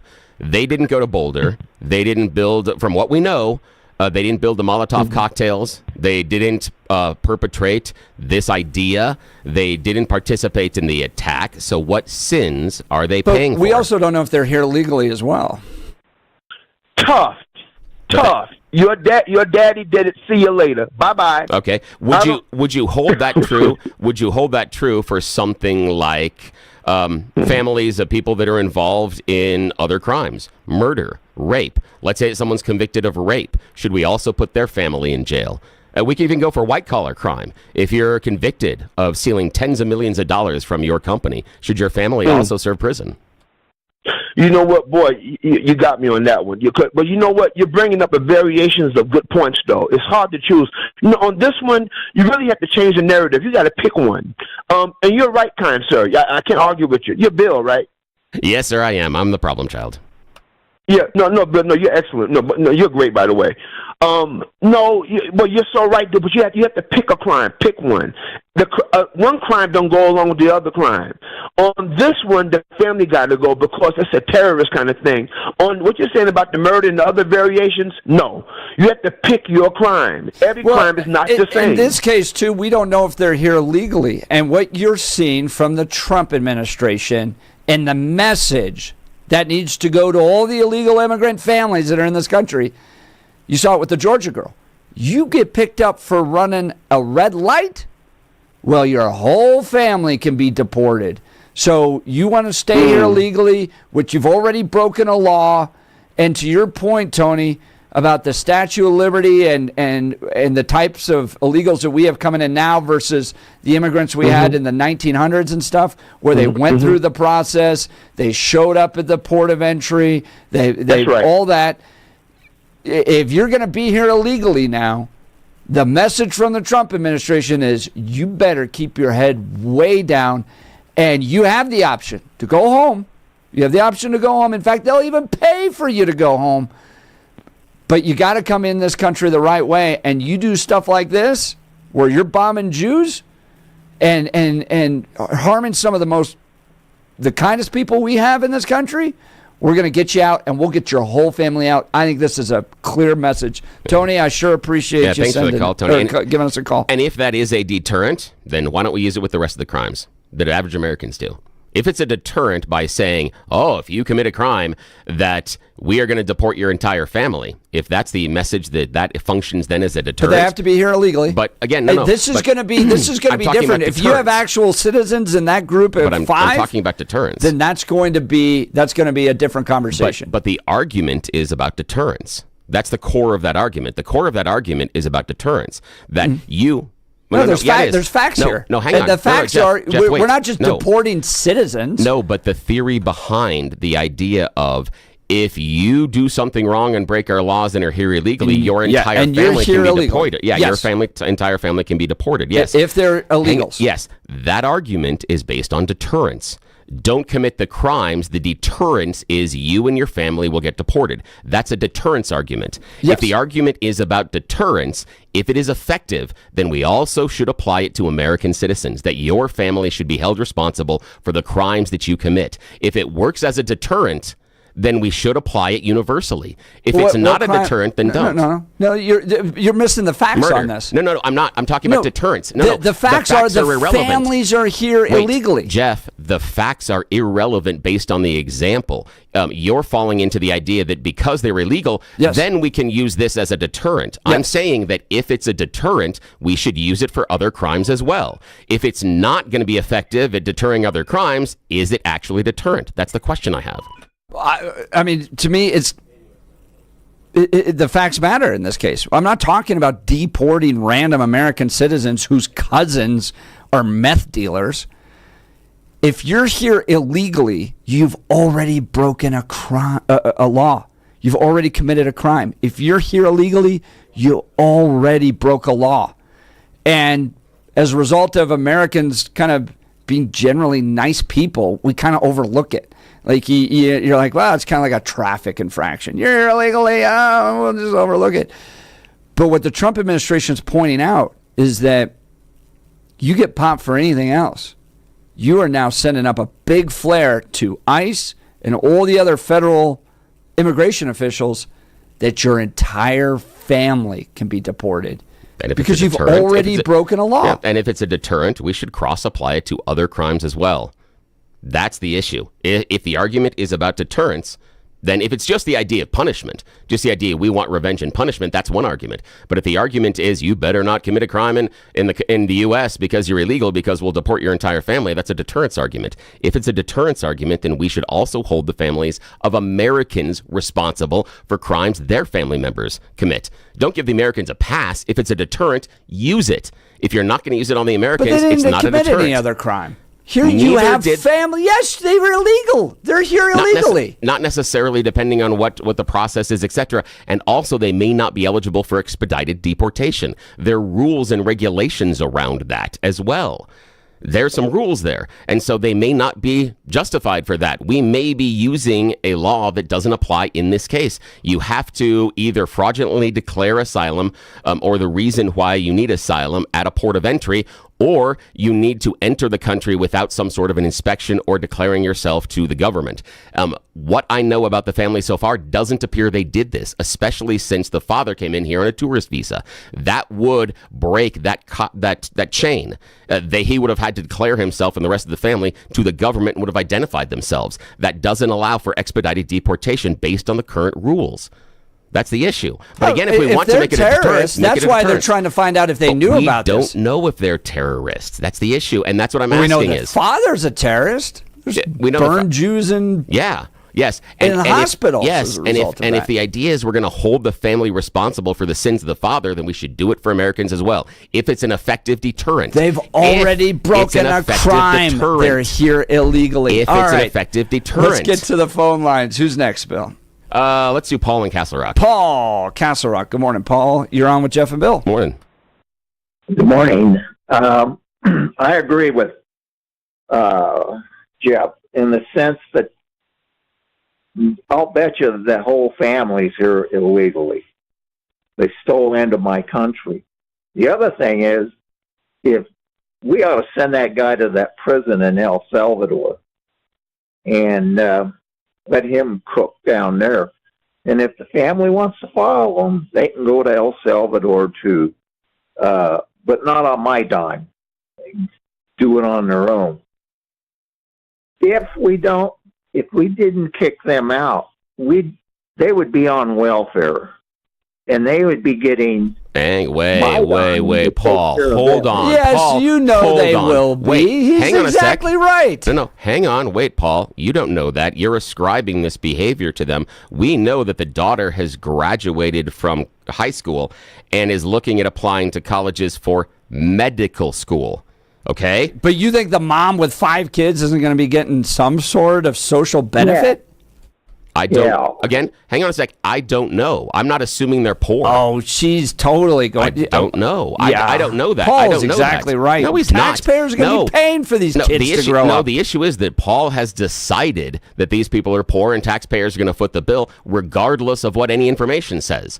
He doesn't have any information. No, the guy's an Uber driver. He has no information. You think he's driving Uber in his retirement because he made a fortune in the stock market? I have a guy that lives 3 doors down from me that drives Uber, has 4 cars. 2 of them are bought in the last 2 years. He drives for Uber. He's not pulling a government tax check. He's not pulling a government tax check. There's no evidence that this guy's wealthy either. Guess what? But there's no evidence he's poor, but Paul assumed it. That's where I'm drawing the line. No, I think Paul's using common sense here. Paul's Keep this family in America, and we're all going to be paying for it. Go ahead, Paul.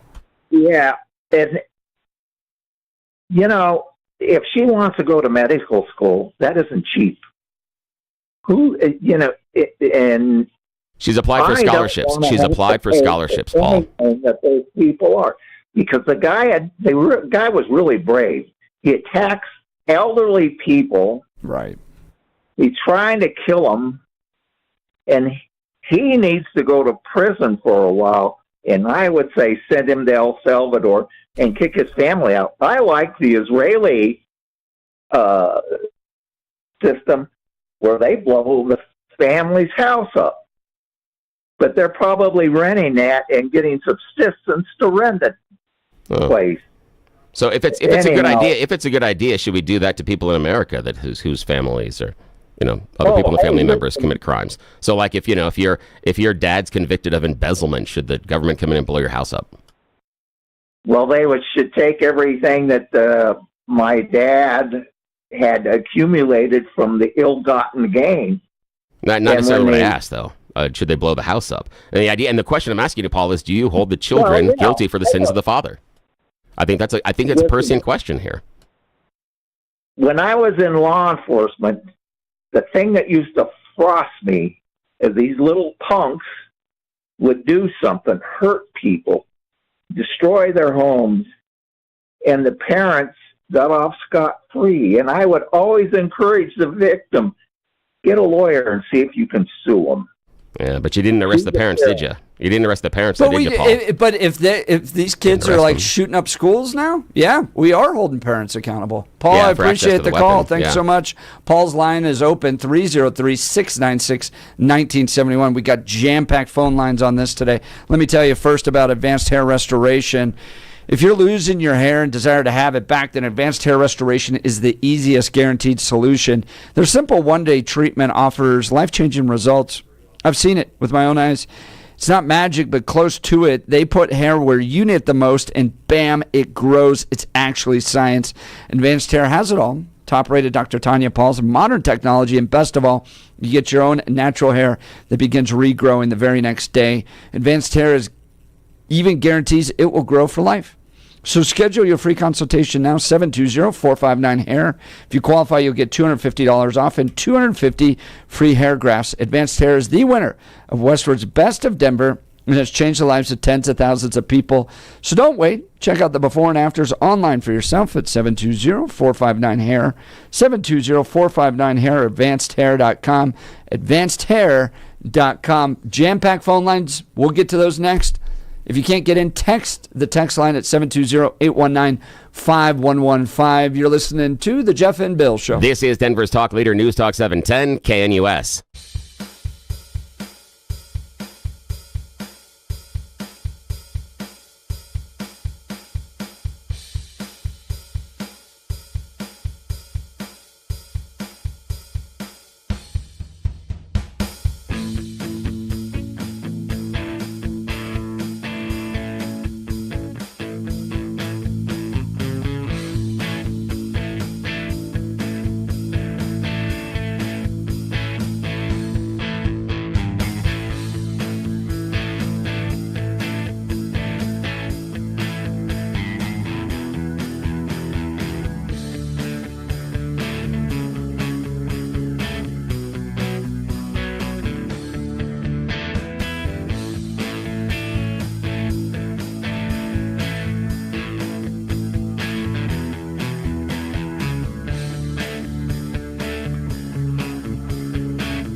Well, we've got jam-packed phone lines on this issue today. ICE detains the family of the man charged in the Boulder Pearl Street Mall attack and are moving towards an expedited removal. Should the children pay for the sins of the father?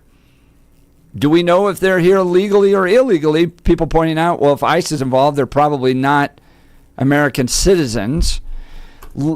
Text messages are on both sides of this. Some are saying, open Alcatraz. Put the family on a wooden raft and push them out in the nearest ocean. Others are saying, we're being prejudiced against the family. What did they do? I don't think America needs to risk the children of terrorists in our borders, especially if you're not American citizens. We have no requirement. There's no reason we have to keep them here. And go back to Egypt and be celebrated for their anti-Semitism. Could we say the same thing, though, about someone that commits murder, rape, embezzlement, or any other serious crime? Any other crime of violence? Say we can't Are they here risk, legally or illegally? No, but the issue is the risk, because the family, that's where it is.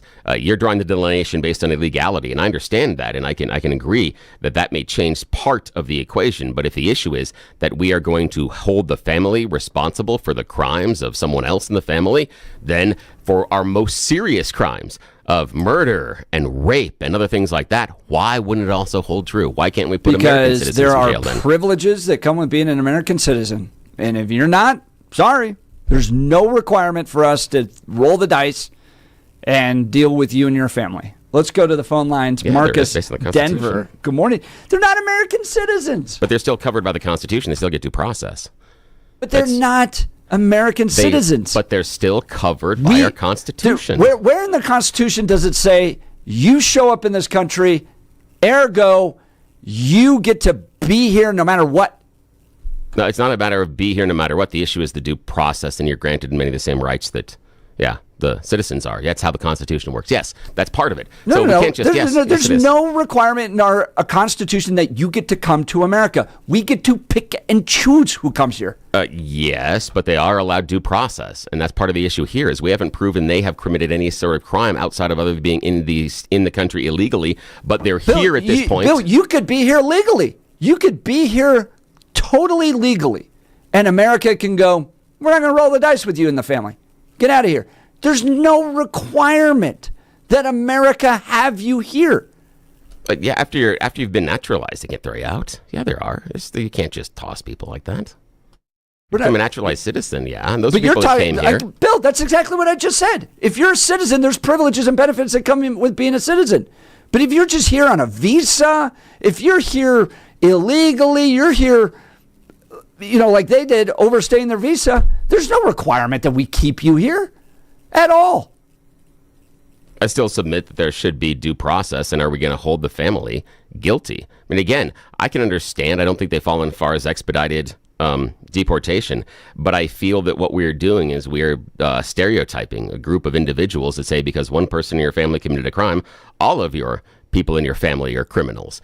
We don't take someone that has one member of the family a gang and then indict the entire family as being gang members. We don't do that, and that's where I have a problem with this idea of logic. There are all sorts of reasons that we can and can't move people in and out of the country for certain things, but this seems to me that we are using, and I will lean into what some of the text messages say, that we're leaning into some of our prejudice and allowing this to function because we're just going to claim that they're guilty because Dad did something. Here in this country, and we're going to miss all of our callers. We're going to have to carry this into the next hour as well. It's a privilege. If you're not an American citizen and you happen to be residing in our borders, that is a privilege. And if you come from a family of terrorists burning people in the street, guess what? That privilege revoked. Let's go to Marcus in Denver. Good morning, Marcus. Okay. You're on with Jeff and Bill. Hey, morning, Marcus. Good morning, guys. I like the last two callers, but I got to just say one thing. Both of you guys are married. You got kids. And the kids that grow up around you, they know what you talk about, who you are, the same as the wife. So there's nothing you're going to hide from the family. But I would say I'd ask those kids, I'd ask that wife, what type of man was this? Marcus, hang on a sec. Marcus, I disagree that you can't hide things from family. I know families that have been torn apart because of infidelity. I know families that have been torn apart based on bankruptcy where one parent didn't tell the other about draining a bank account or taking out loans. So I disagree with you, because if everybody in the family knew, we wouldn't have any infidelity that would lead to divorce, because the spouses and the kids would know that mom or dad is stepping out. So I would disagree with that premise that everybody Billy. knows. Now, Marcus, your statement Billy, was... that's different. They're how? going under Sharia law. How? They could say, hey, Marcus, Dad how? hates Jewish people. You could ask them. We're not talking about this other stuff. But We're hating just someone, but Marcus, focusing on one thing. hating someone is not illegal in this country. And you said There that you go. you said the family should know. And I disagree. They do. No, you don't know that. You don't know if the family knew about this attack. You have no idea. Ask the kids, ask the wife. But again, you made an assumption, Marcus. I That's bet what your I'm pushing wife back knows on. everything about you and those kids. I bet your kids know everything about you. You raised them. No, not at all. Marcus, hang on. Wait, Hang on a sec here. Marcus, my kids don't know everything about me. In fact, there is a story in our family. They do. Marcus, no, they don't. Marcus, they don't. In fact, there's a rite of passage in our family that when a child reaches 18, I tell them a whole bunch of stuff and a whole bunch of laws that I broke. When you hit 21, I tell you the rest of the batch of laws that should have put me in jail. Here's the real issue. The real issue is, should Jews that live in America, American citizens, have to risk living next to the family of a terrorist that shouldn't be in this country in the first place? I don't think they should have to. Well, I don't think that's it's true. right for them to have to risk that. But, Marcus, we got to get to a break. We'll continue. Marcus, lines will be open 303-696-1971, or text us on the Dan Caplis Law text line 720-819-5115. You're listening to The Jeff and Bill Show. This is Denver's Talk Leader, News Talk 710 KNUS.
Welcome back to the Jeff and Bill Show. The family of the man charged in the Boulder Pearl Street Mall attack has been detained by ICE, and the process has begun for an expedited removal. Is this fair? Is this due process? Text messages coming in. Jeff is tone deaf on this one. Others saying, guys, Sharia law allows those to lie in order to advance jihad. You can't trust the family. Lastly, for now, if the family were here legally, they can investigate their knowledge. If they're innocent, they should not be punished. But their father was very selfish and has brought shame and punishment upon them. Yeah, I think the texter that talks about Sharia law makes an assumption. Do we know that the family, especially the kids and stuff, are adherents to Sharia law? Could they be Sunni? Could they not believe in that? Again, the texter makes assumptions, assumes the sect of Islam the family follows, and then assumes. Well, Sharia law isn't Sunni or Shia. Shia. That's different. Well, Sharia law is. But the fundamentalist is more the Shia side rather than the Sunnis. The Sunnis are they don't necessarily view it all the same way. So it's not necessarily the same way because they're implemented differently as far as how the religion in the state should be run. And it's not necessarily the same thing. So I disagree that we're making some assumptions there based on religiosity. I disagree with that idea that they're, again... Well, I think what you can't disagree with is that the guy tried to burn Jews alive. The father did. And we're talking in this about deporting case, the family. I am trying to defend other Jewish families that shouldn't have to deal with anybody in this circle, especially his family, moving forward. And if they're not American citizens, they have no privilege to be here. And I think it's in America's best interest to send them out. Let's go to Mary in Wyoming. Good morning, Mary. You're on with Jeff and Bill. Hi, good morning, guys. I'd like to start with Mark Levine. As you know, he's a constitutional scholar. Last night, he talked about the illegals and the due process. And he says that's a recent addition. So it has not been in the Constitution that we have to give illegals due process, Bill, addressing that issue. Yeah, I disagree with that because it doesn't outline only American citizens are guaranteed habeas corpus inside the Constitution. It goes back and forth between terms of citizenship and people. I believe that Levin is coming to the incorrect conclusion on purpose because of that. Mark Levine was? Yeah, You said he's coming to the wrong conclusion? Yes, on purpose. He has 10 books out on the Constitution. No, Mary, hang on a sec, Mary. That doesn't mean that to make a point he negates or ignores some other situations. I don't think that he would argue that only American citizens are granted habeas corpus, especially based on how he views some of our rights being given to us by God. That's difficult at that point. Because you can't draw that line. If the rights were given to you by God, then the borders inside America you're not don't matter. afforded an attorney, for instance, during an immigration proceeding. That's never but in been some the cases, case. yeah, unless you have a green card, I think you're allowed that. But yeah, but again, there should be a process, and that's the idea: is that there's due process guaranteed to people in America. It doesn't matter. Process. No, but it's due process. Well, I think so you're allowed that's going to be go to courts and it'll be make your case. litigated. And Yes, so go ahead, Mary. We only exactly. got less than a minute. Go ahead. And then I would like to say that I think as a terrorist, that should be a separate category. That is such a heinous crime that at that point, yes, we did not do that with the last terrorist that we had. Remember one from California? We left the wife stay here in the country. I think it's a good deterrent. If it is a terrorist act, then yes, you and your family, the family gets taken out. I think Great call, Mary. You're listening to Jeff and Bill. 710 KNUS.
It's 8 a.m. in the Mile High City on this Wednesday, June 4th, 2025. Good morning, Denver, Colorado. You've tuned in to the Jeff and Bill Show, News Talk 710 KNUS. I'm your co-host, Jeff Hunt, along with Bill Thorpe, bringing you the freshest insights and the hottest takes from the right, left, and center. It's all meeting right here today. Feisty debate taking place on the Jeff and Bill Show.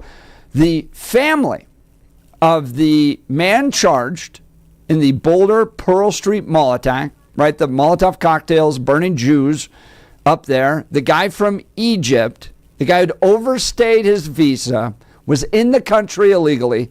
Well, his family has been rounded up by ICE for expedited removal. Trying to get him out of here quick. Should the family go? Well, obviously, he's going to stay here. He's going to deal with justice. There's going to be a trial. He's going to end up in jail, probably for the rest of his life. And he should. What about the family? Should the family be allowed to stay here? What if they're not American citizens? Obviously, if they're rounded up by ICE, likely not American citizens. Does America have the right to pick and choose who's here and going, well, these surely aren't the type of people we want around? Or are we making the kids pay for the sins of the father? Let's go to the phone lines. Brian Arvada. Good morning, Brian. You're on with Jeff and Bill. Good morning. Hey, good morning, guys. First, my wife works with a coworker that's Jewish, and she was visibly shaken up that day after the attack, and to the point where she was just in tears, needing support from everybody. So I think we're getting distracted away from that point, because I care more about this family that was affected, all these families that were affected for the rest of their lives, than I do this guy's wife and kids. And why we're making such a big deal out of that over the crime is kind of, in my opinion, disgusting. Where are our Democrat leaders on this? If this was a Christian white man firebombing a BLM riot, or their peaceful protest, they want to call them, you would have everybody and their brother out there saying that this guy needs to be deported or taken out or whatever. But where's Polis? Where's Bennett? Where's Hickenlooper? Where's Weiser? Where's anybody that wants to be governor in this next term? Where are they? Silent. And Comrade Kyle Clark, he's silent too. So the hypocrisy is so thick, and these families are suffering, and we care if these kids get deported or not. I think we're missing the mark, guys. Well, Brian, the issue I've got, though, is that I understand your critique, and Danielle Jurinsky did an admirable job, despite the fact that Kyle Clark and Channel 9 didn't give us attribution when they used it on their program. No, I didn't mention it, but, Danielle accurately, earlier in the week, took aim at the Colorado Democrat leaders, and specifically the Jewish ones, as far as how they approached this attack. And especially the idea of we are monitoring the situation. Those phrases that came out early, that she was like, we had enough information to understand what this was and see what this was, and to condemn the attack. And you're absolutely right about that. The issue, though, is what I'm looking at is the fact that we are trying to hold the rest of the family responsible for the sins of the father. And that bothers me. I mean, just ethically and morally, the idea that we are going to determine that because one person acts a fool and does a horrendous crime, that then the rest of the family is somehow tainted, guilty, or evil.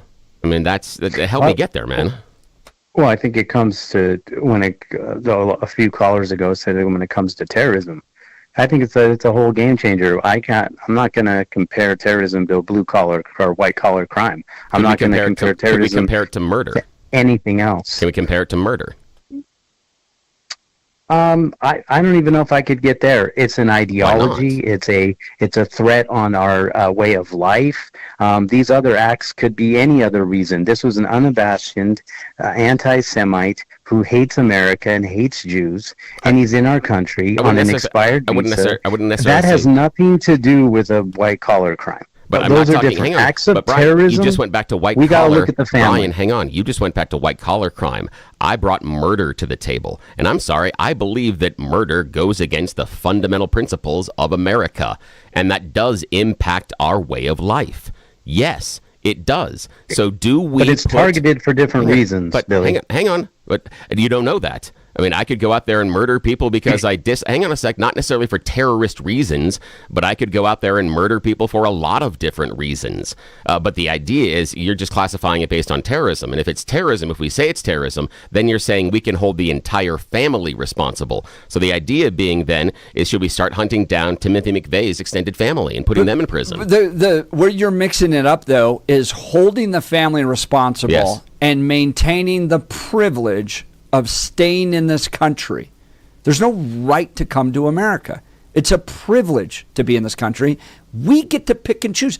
I can pick people based upon their intelligence, and America does that. We go, you know what? You're really smart from India. We're going to bring you. You're a poor peasant from Korea. We're not going to bring you. We pick and choose. And so the question is not, are they paying for all the sins and are they going to go to jail? The question is, in a civilized, smart society, looking at what just happened with this guy and his family, should America extend its privilege to remain in this country to its family and roll the dice and just hope they don't become terrorists too? Or, you know what, we got some other people I'd rather bring in here. Let's go bring a family from Mozambique, for instance, where the dad is an engineer. It's probably better for our country than keeping these people in here. You're out. Couldn't they become terrorists too?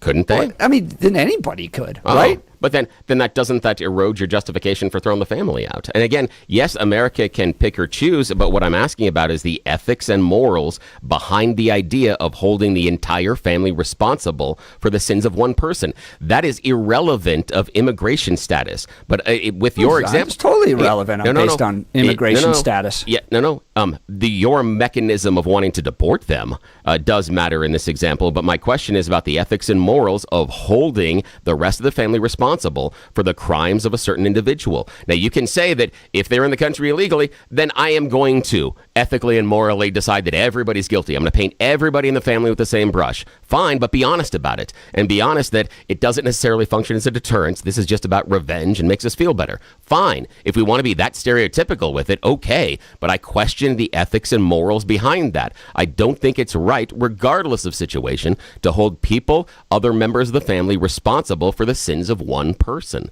I disagree. Do you think it's fair for a Jewish family to have to live next to this family? I'm not sure what that question. I'm not sure. I know where you're trying to get. Because that's the actual thing we're dealing with here. Hang on a sec here. I know where you're trying to go with this, but I disagree with the premise because it seems like you are assuming the rest of the family are a bunch of terrorists, stuff that we don't have any information about. The idea being that if someone murders someone, do you want to live next to that family whose father, mother, or someone else in the family went out and murdered people? If the murder was based in hatred towards a particular group of people, like it was in this case, they should question that. Well, and we as citizens of this country are having this debate right now. And the importance being on my point, and I'll give you, Brian, another minute here, so stick around. Is it right for us to keep these people here when they have no legal right to claim to be here, when they could be, these kids aren't posting comments, but we're doing a big gamble here, and I feel like it's imperative on us to stand for our Jewish friends to go, we're not gonna risk it. We're just not going to risk it. I understand it, Brian. I'll let you go, but just remember that Harrison Klebold had targeted specific groups and individuals as well. They had targeted groups. Bill, they're not American. Their parents are American citizens. Again, there's a different privilege here. Go ahead, Brian. But your issue was about the targeting. And I think we're not holding these people accountable for what he did. We're not putting them on trial and putting them in jail. We're just saying his family might have lost the right to live in America because of the sins of the father. And I'll go ahead and say it. They might have lost the right to be in America there, and we're not holding them accountable for them. But it's not a right, Brian. Again, it's a privilege. You got to get the word's got to be important. The privilege to live in America has been lost because your dad firebombed a bunch of Jews. Can't we say that? And privileges and rights are different things. Thanks, Jeff. Couldn't we, Brian? Couldn't we also say though that if your family member committed murder, you lose the privileges and rights to be part of the American society and just put the rest of you in jail? If you're here illegally, illegally? 100%. I'm just saying in we're general. doing that. We're doing that with people that run a red light, and I love it. I'm just saying in general. No, but you're going to pay. You might have to. There might be some repercussions of your family members committing crimes like that, and you might lose privileges. And there were American citizens that still had to live next to the families whose last names were Harris and Klebold post Columbine. Yes. It's the same question. We're back to where Jeff started with a question about having a Jewish family live next to the family of this character. Your facts aren't same. The comparisons are not the same. Citizens. Yes, it is. These aren't legal citizens. They're totally different. No, my comparison is solid based on the ethics and the morals. You're trying to delineate based on immigration status, and I disagree with that because I'm talking about the ethics and morals. Because the facts are different. I'm talking about the ethics and morals involved. The facts are irrelevant when we're talking about this at that level. When the facts and morals are involved, it doesn't matter. Those underlying details of immigration status are ineffectual and don't matter based on whether or not we're going to deal with the issues of the ethics and the morals responsible inside of the idea of hanging on to holding the family members responsible, as Brian said, the sins of the father. And I appreciate Brian saying, yes, I'm okay with that. Brian, I appreciate this has been one of the best calls of the entire morning because you said, yes, I'm okay with holding the family members of the person that commits a crime responsible. I will hold them guilty for the sins of the father if they're illegal immigrants. Okay, that's intellectually consistent. Okay, fine. I disagree with Brian. We haven't said that the whole time. But did we lose Brian? I was going to give Brian the final word. Sorry. All right, Brian. Brian's line will be open. Thank you, Brian. Great call. 303-696-1971. 303-696-1971. We'll continue the conversation. Now it's time for News and Comment with Blake Olson. Blake Olson. Blake Olson, News and Comment. Hey, good morning. Hump Day, 53 and cloudy in Denver, expecting a high of 70 today. The 7-10 5-day forecast is coming up. Our top story, DJT posting on Truth Social about 45 minutes ago saying ADP numbers are out. 37,000 jobs added, by the way. Too late, pal. That's what DJT calls Jerome Powell. He must now lower the rate. He is unbelievable. Europe has lowered 9 times. All the people injured in the Boulder terrorist attack are expected to survive, thank God. Boulder Police Chief Stephen Redfern updated the condition of the victims Tuesday, and 3 people are still being treated for serious burns at UC Health University of Colorado Hospital. Mohammed's despicable actions will be prosecuted to the fullest extent of the law. But we're also investigating to what extent his family knew about this horrific attack, if they had any knowledge of it, or if they provided support to it. Kristi Noem, Department of Homeland Security, terrorist Mohammed Solomon, here illegally from Egypt, who thought it'd be a good idea to drive to Boulder and try to murder innocent people on Pearl Street, has a wife and 5 kids living in the Springs, and ICE and DHS. They have the family in custody and moving to deport them. What does one of our great callers, Tony, think about deporting them? The whole family has to go. Plus, under the Biden administration, so many people came here who don't have American values. Back in the day when people came to the Statue of Liberty, they came for the American dream. They came for the American dream, not their dream. They left their dream back from where they come from. When you come for the American dream, you got to learn American ways. These new people come for the game. They come to use us. They come to take. How are you going to come to our country and criticize somebody and throw bombs at our Jewish brothers and sisters? The same thing that happened to the couple in Washington, D.C. No, you don't come here for that. You come to enjoy the positive American values. You don't come here to kill and to march. All I do is win, win, win. No I am the champion. I am the champion.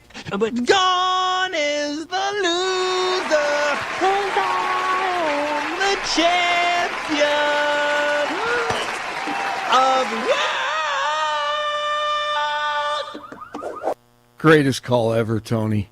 Thank you for making my day. Elon hates the big, beautiful bill and shames lawmakers who voted for it. CNN's Scott Jennings' best perspective after talking with Elon recently. Those will have to be reconciled. The reconciliation will have to be reconciled with the House, and more changes still may come. I guess I want multiple things. I want the president to get his agenda. And the agenda, the core part of this, and the thing that is not negotiable, is the extension and making permanent the tax cuts, investment in border security, energy deregulation, the biggest welfare reform in recent history. I mean, these are non-negotiable, I think, to the president because it's what he ran on. But the Republicans should listen here to Elon when it comes to the national debt. We have work to do on this. We have governing responsibility. And maybe it doesn't come in this bill, but the rescissions packages to come and our other work to come here. Getting a handle on a $36 trillion debt is not going to be easy, but it is necessary because this is not sustainable. A manhunt is underway for a father suspected of killing his 3 young daughters in Washington state. The girls, ages 5, 8, and 9, were found Monday afternoon near a campground east of Seattle.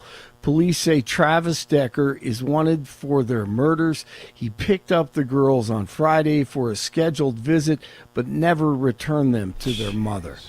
My Unbelievable. Lord. This reminds me of those poor girls that died up in northern Colorado. Absolutely. When the dad dumped their bodies in the oil.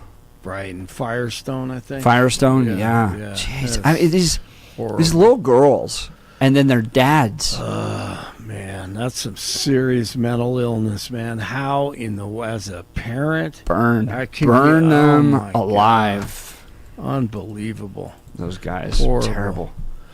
Game 1 of the Stanley Cup Finals tonight. Edmonton and Florida. The Rockies go for 3 straight today. Getaway day this morning in Miami at 10:10. This morning, 10:10 a.m. 52 in Englewood, 51 in Brighton, 53 in Denver. Jeff and Billy continue. Blake Olson, News Talk 710 KNUS. Through Friday, it's going to be cool and unsettled here along the Front Range with more rain chances. Low to mid-70s today, partly to mostly cloudy with afternoon showers and thunderstorms lingering into tonight. Lows upper 40s to near 50. Highs only 60s and lower 70s, mostly cloudy with more showers and thunderstorms likely Thursday through Friday. Warmer for the weekend with lower thunderstorm chances. Weather sponsored by Colorado's Best Roofing, reminding you to protect your home from the harsh Colorado weather and schedule your free, no-obligation roof inspection today at roofingcolorado.com. That's roofingcolorado.com. Meteorologist Don Day in the 710 KNUS Weather Center.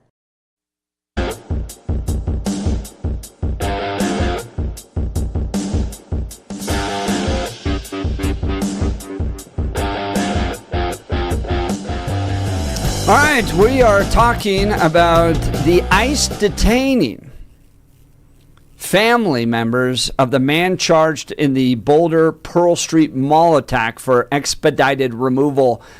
You have this terrorist that takes Molotov cocktails, drives from Colorado Springs to Boulder, throws them at Jewish and Israel supporters, tries to burn them alive, gets arrested. Now ICE taking the wife and the 5 kids into custody, getting them out of here. Now, this guy, if you remember, is an illegal immigrant.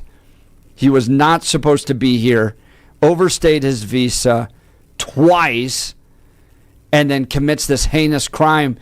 Should the family go? I think it's a privilege to live in America.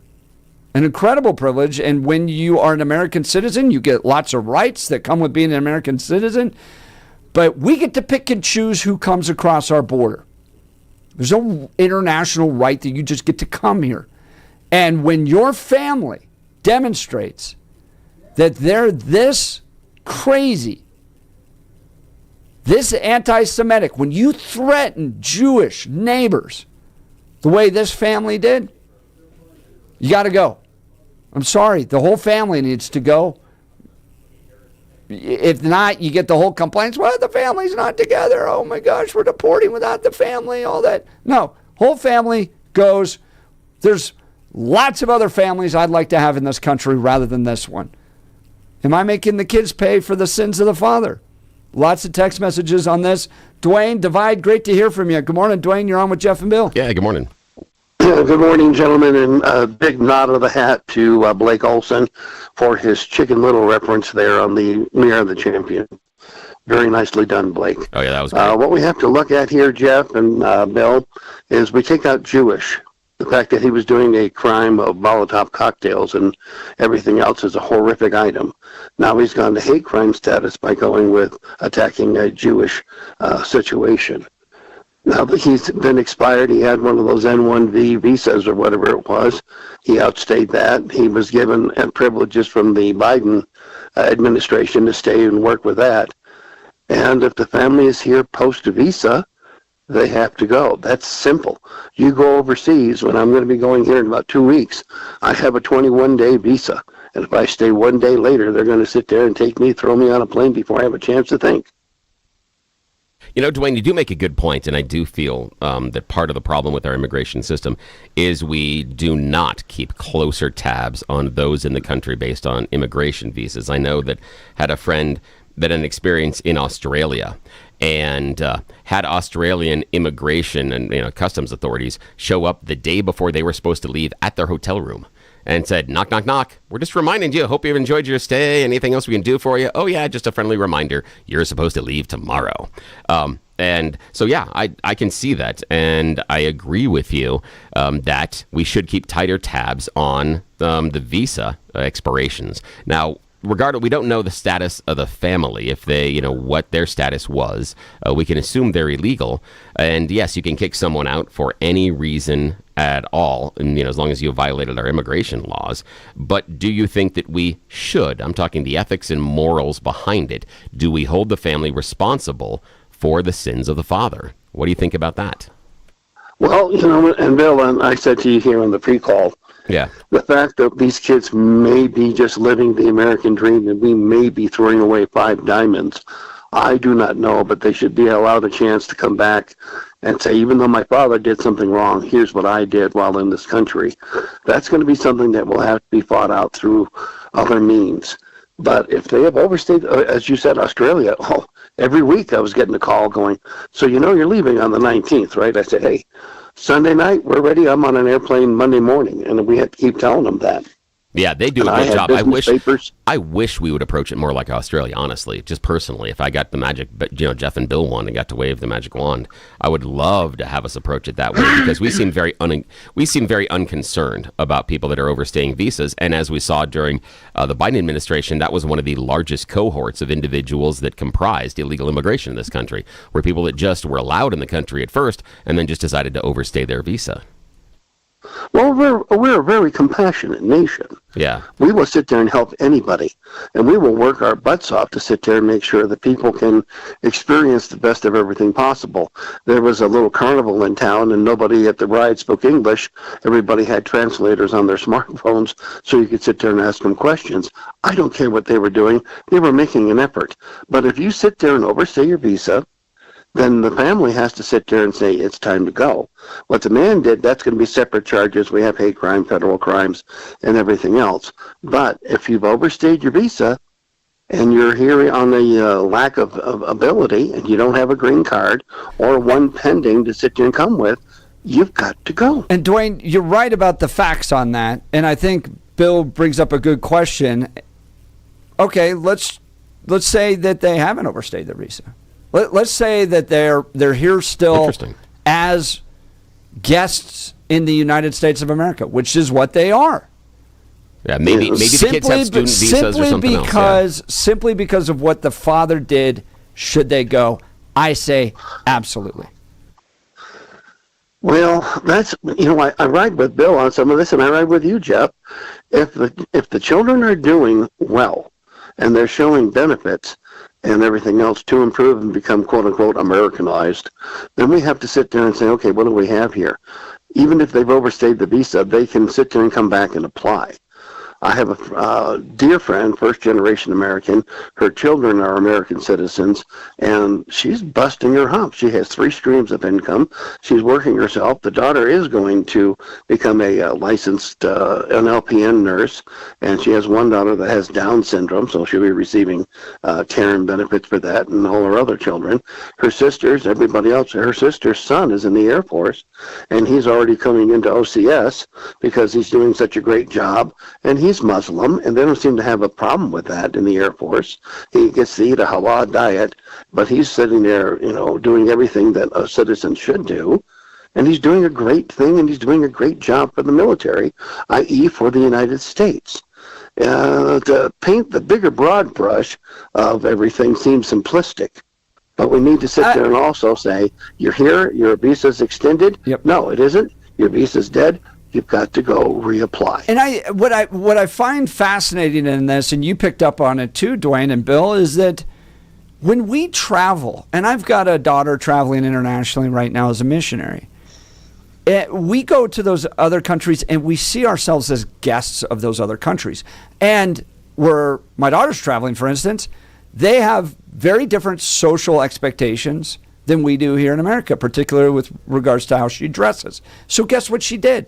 She went out and she bought dresses with long skirts, all that stuff, so that she could assimilate appropriately as a guest of that country. There's no expectation of a right showing up and that she can somehow act a fool or act any way that she wants and she gets to just be there.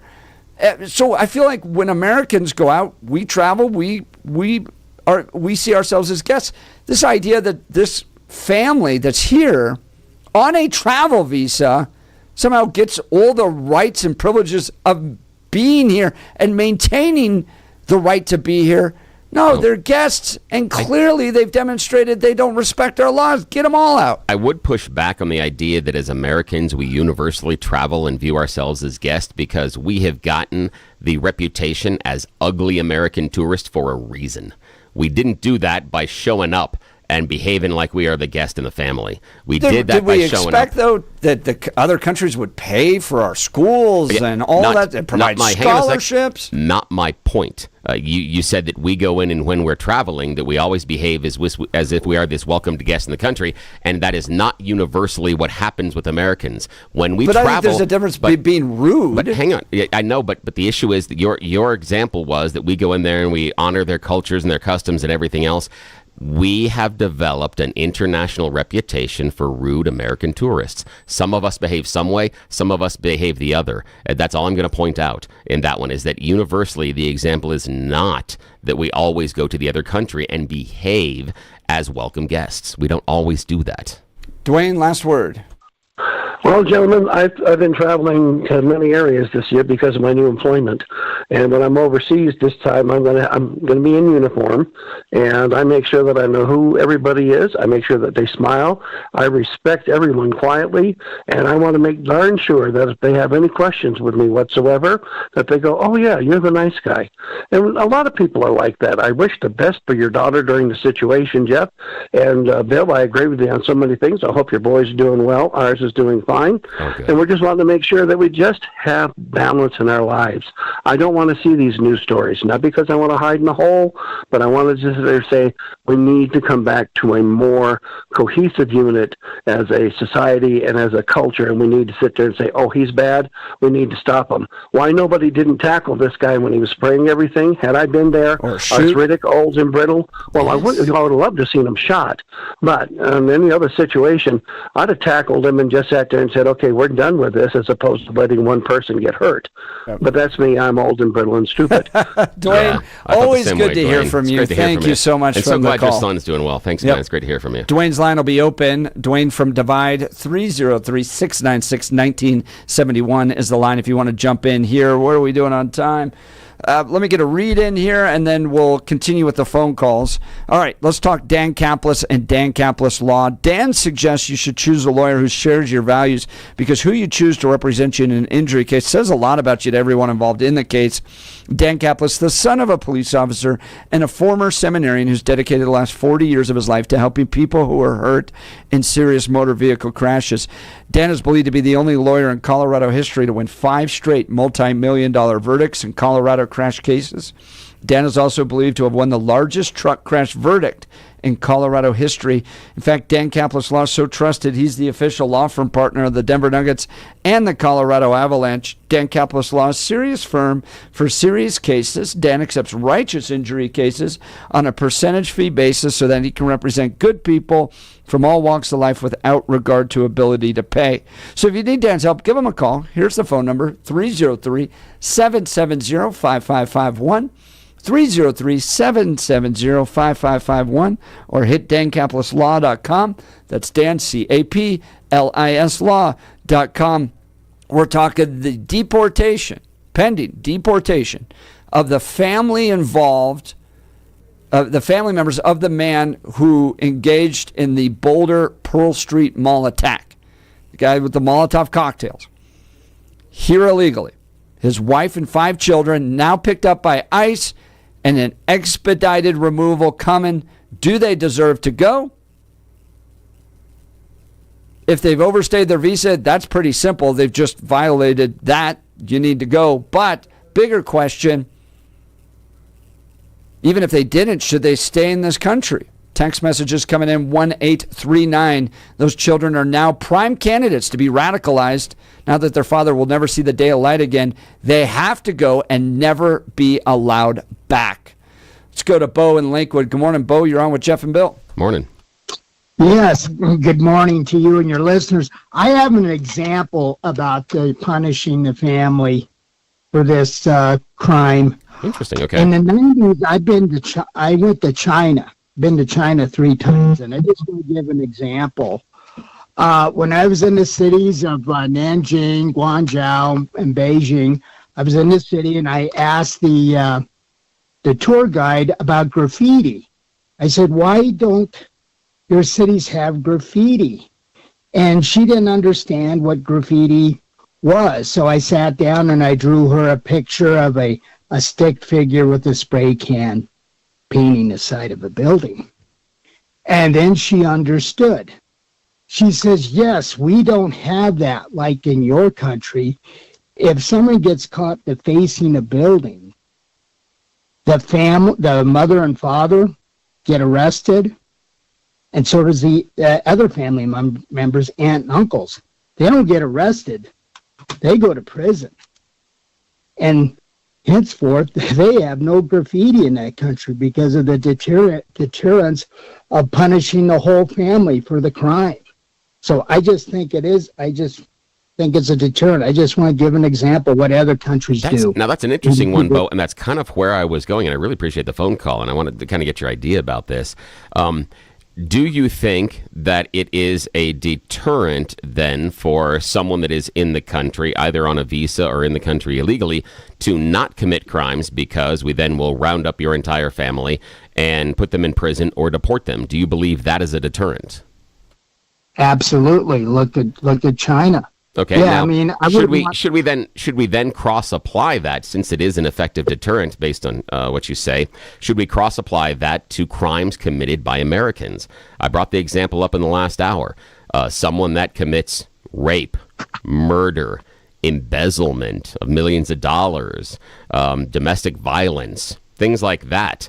Should we also hold their family members responsible? Is that an effective deterrent? That I can't answer. I'd have to ponder that because they are American citizens. But it's something that, I don't know, I think that'd be crossing the constitutional lines for that. But if you're here on a visa or here illegal, I mean, they definitely should commit these crimes, is to deport them.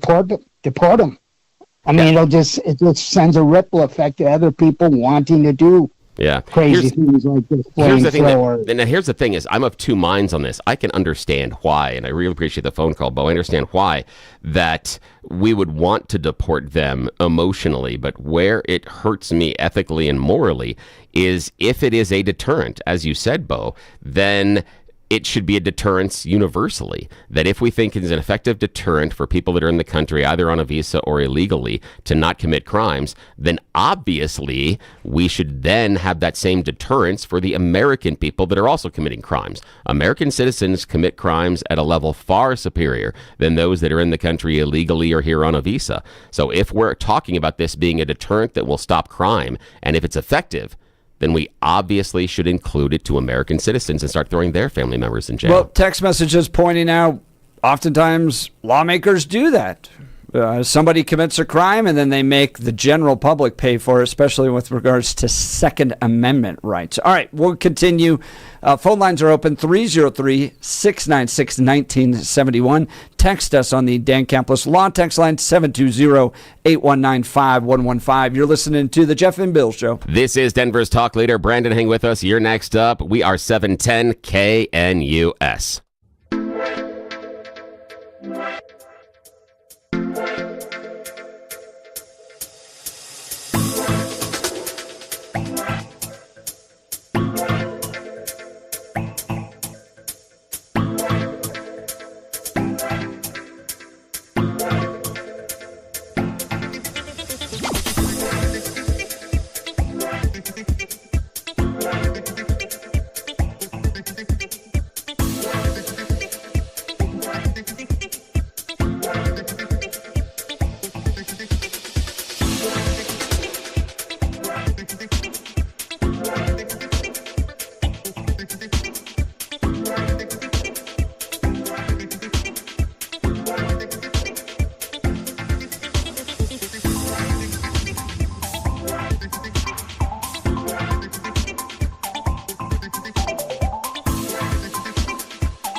Welcome back to the Jeff and Bill Show. ICE detains the family member charged in the Boulder Pearl Street Mall attack for expedited removal.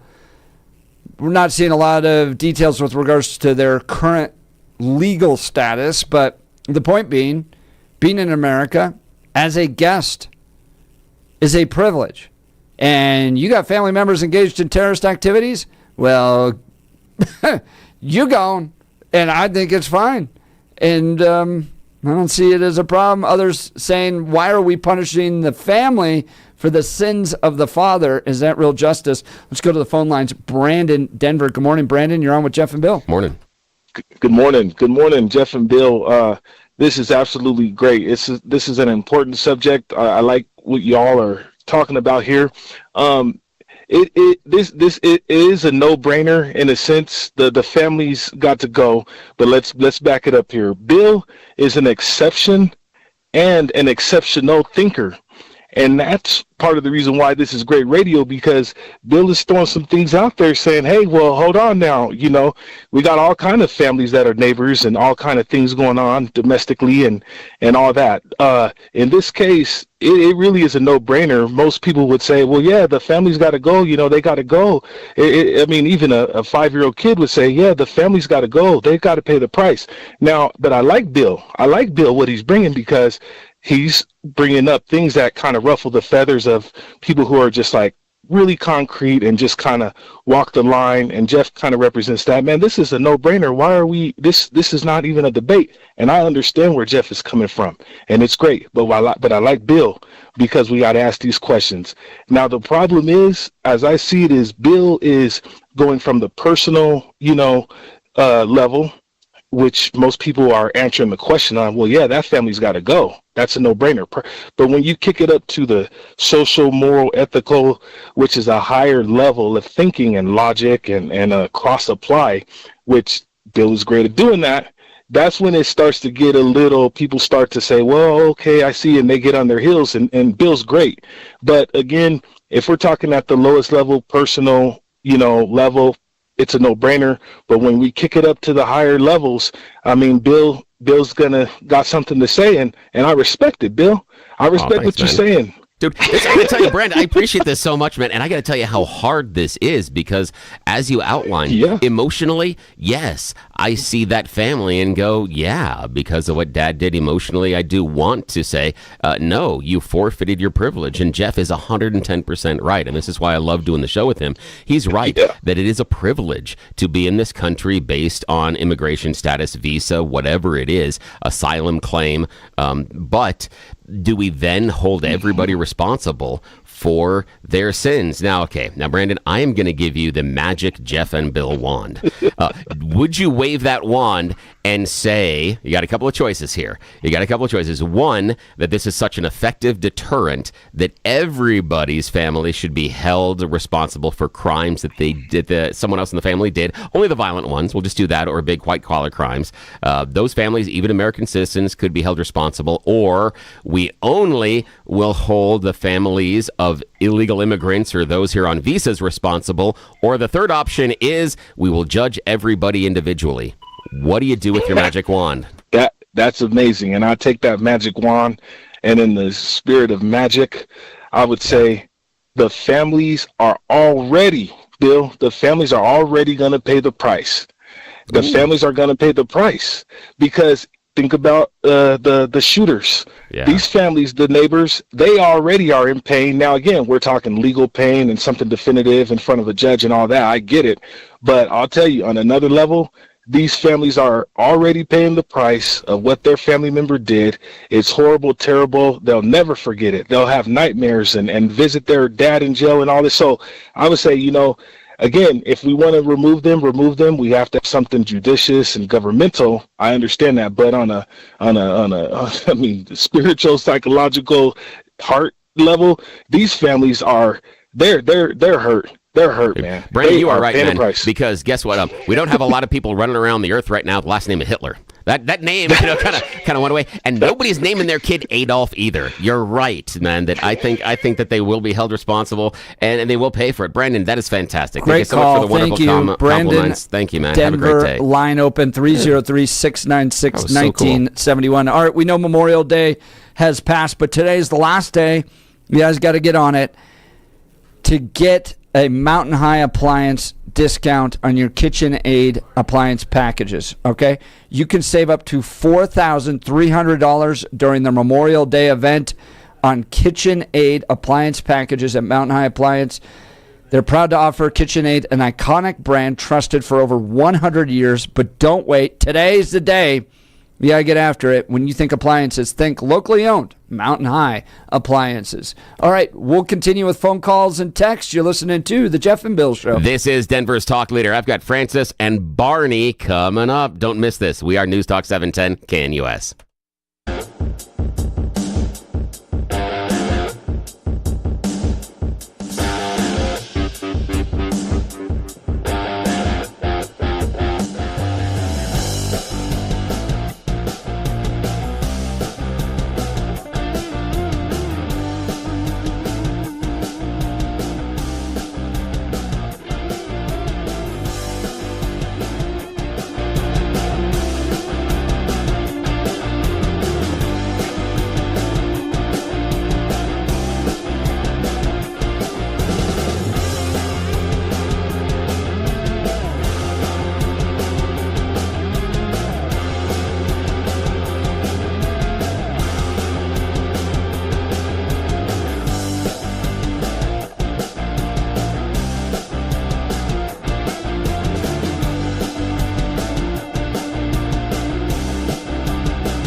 Welcome back to the Jeff and Bill Show. We're talking here ICE detaining the family of the man charged in the Boulder Pearl Street Mall attack for expedited removal. Let's go back to the phone lines. Francis Golden.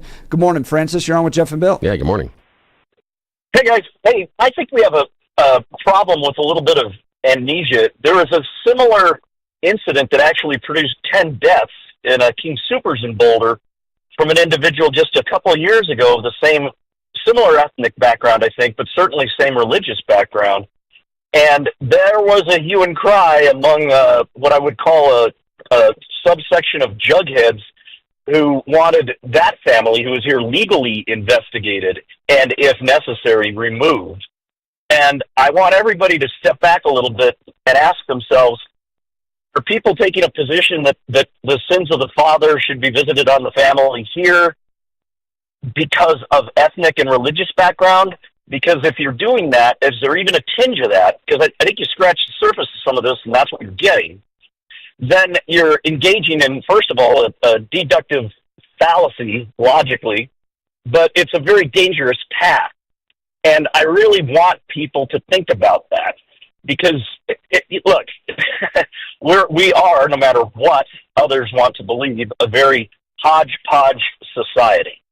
And, you know, I just don't want people to start thinking that any Muslim is a terrorist. And that's really close to where we're getting, and therefore should be immediately deported or kicked out or whatever. We don't know what the family's involvement is. Does it merit investigation? Of course it does. And they're probably here illegally. So, you know, that gives you a basis alone to deport. Yeah, but Francis, let's think about what we're doing. Appreciate it's a great call. example about the Boulder one. I forgot Francis about that. from Thanks, Golden. Man. It's a good reminder. His line will be open. Let's go to Barney. Good morning, Barney. You're on with Jeff and Bill. Barney, how are you? Hey, okay, so you guys, I'm going to ask for some real rant time this morning. I think it's important. By the way, Francis, amen to you, brother.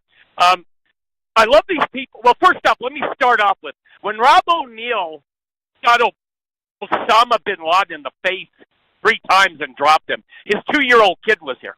Rob O'Neill did not kill his 2-year-old kid, because the first thing that came to his mind was, this kid is not a part of this. It's not fair.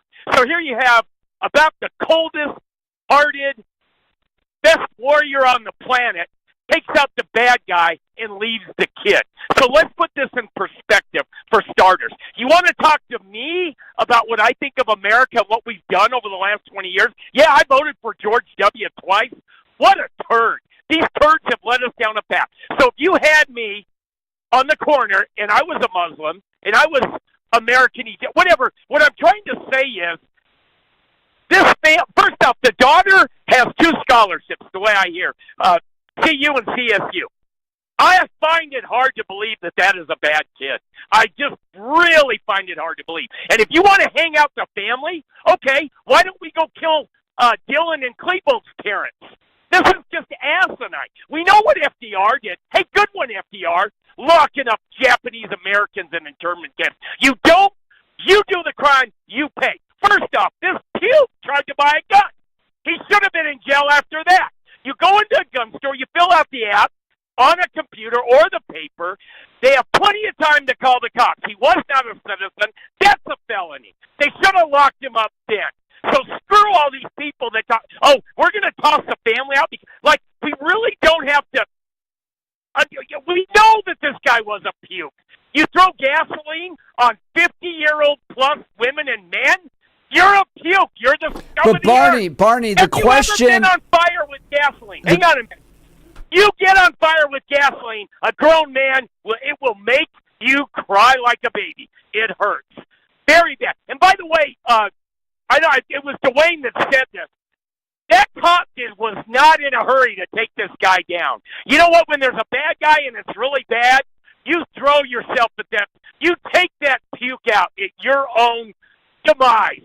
But no, this is wrong. But Barney, it's an anti-Semitic terrorist, right? And we're just going to roll the dice and hope that Jewish families aren't attacked by this guy's kids. I mean, they grew up with this guy in the house. Or we're just going to hope. I just hope that Jewish families are going to be okay in the state, knowing these people are here. What about, okay, Jeff, if we're going to go with that, let's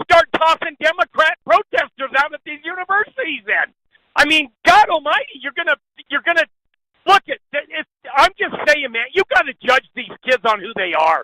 There's no way that you can say for sure that they're going to be radicalized, and maybe they will. I mean, I've been radicalized because of being lied to for the last 50 years by our government. And Barney, let Egypt deal with them. Send them out to Egypt. Let Egypt deal with them. There's no reason why we have to risk it. Right, Jeff, 2 scholarships to 2 different colleges, universities. You think she's a bad kid? I'll bet she's not. Barney, you bring up a good point, but think about how anti-Semitic these universities are. And now we're going to send them to these universities. They are. What is with these Democrats and hating the Jews? What is wrong with these people? I have no idea. I don't get it. You know what? They sit there and they say they hate Benjamin Netanyahu. I do too. But so do half of the people that live in Israel. I don't know. Barney, just cannot wait. Listen, wait a minute. Wait. We're up against the break. I'm sorry. It was always fun to talk with you. We've got Barney, Mitch Morrissey coming up. You're listening to The Jeff and Bill Show. This is 710 KNUS.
Well, it's 9 a.m. in the Mile High City on this Wednesday, June 4th, 2025. Good morning, Denver, Colorado. You've tuned in to the Jeff and Bill Show. News Talk 710 KNUS. I'm your co-host, Jeff Hunt, along with Bill Thorpe, bringing you the freshest insights, hottest takes from the right, left, and center. Coming up after news and comment with Blake Olson. Mitch Morrissey joins us. He's the Owens Early Criminal Justice Fellow with the Common Sense Institute, formerly with the Denver's DA's office. 33 years with them total. 12 years as a district attorney covering the 2nd District, which includes Denver. He's going to join us on a new report about the DNA kit backlog that the state of Colorado is dealing with and the impact of that. You're not going to want to miss this conversation. Really, really important when it comes to getting justice in our communities. But now it's time for news and comment with Blake Olson. Blake Olson. Blake Olson, news and comment.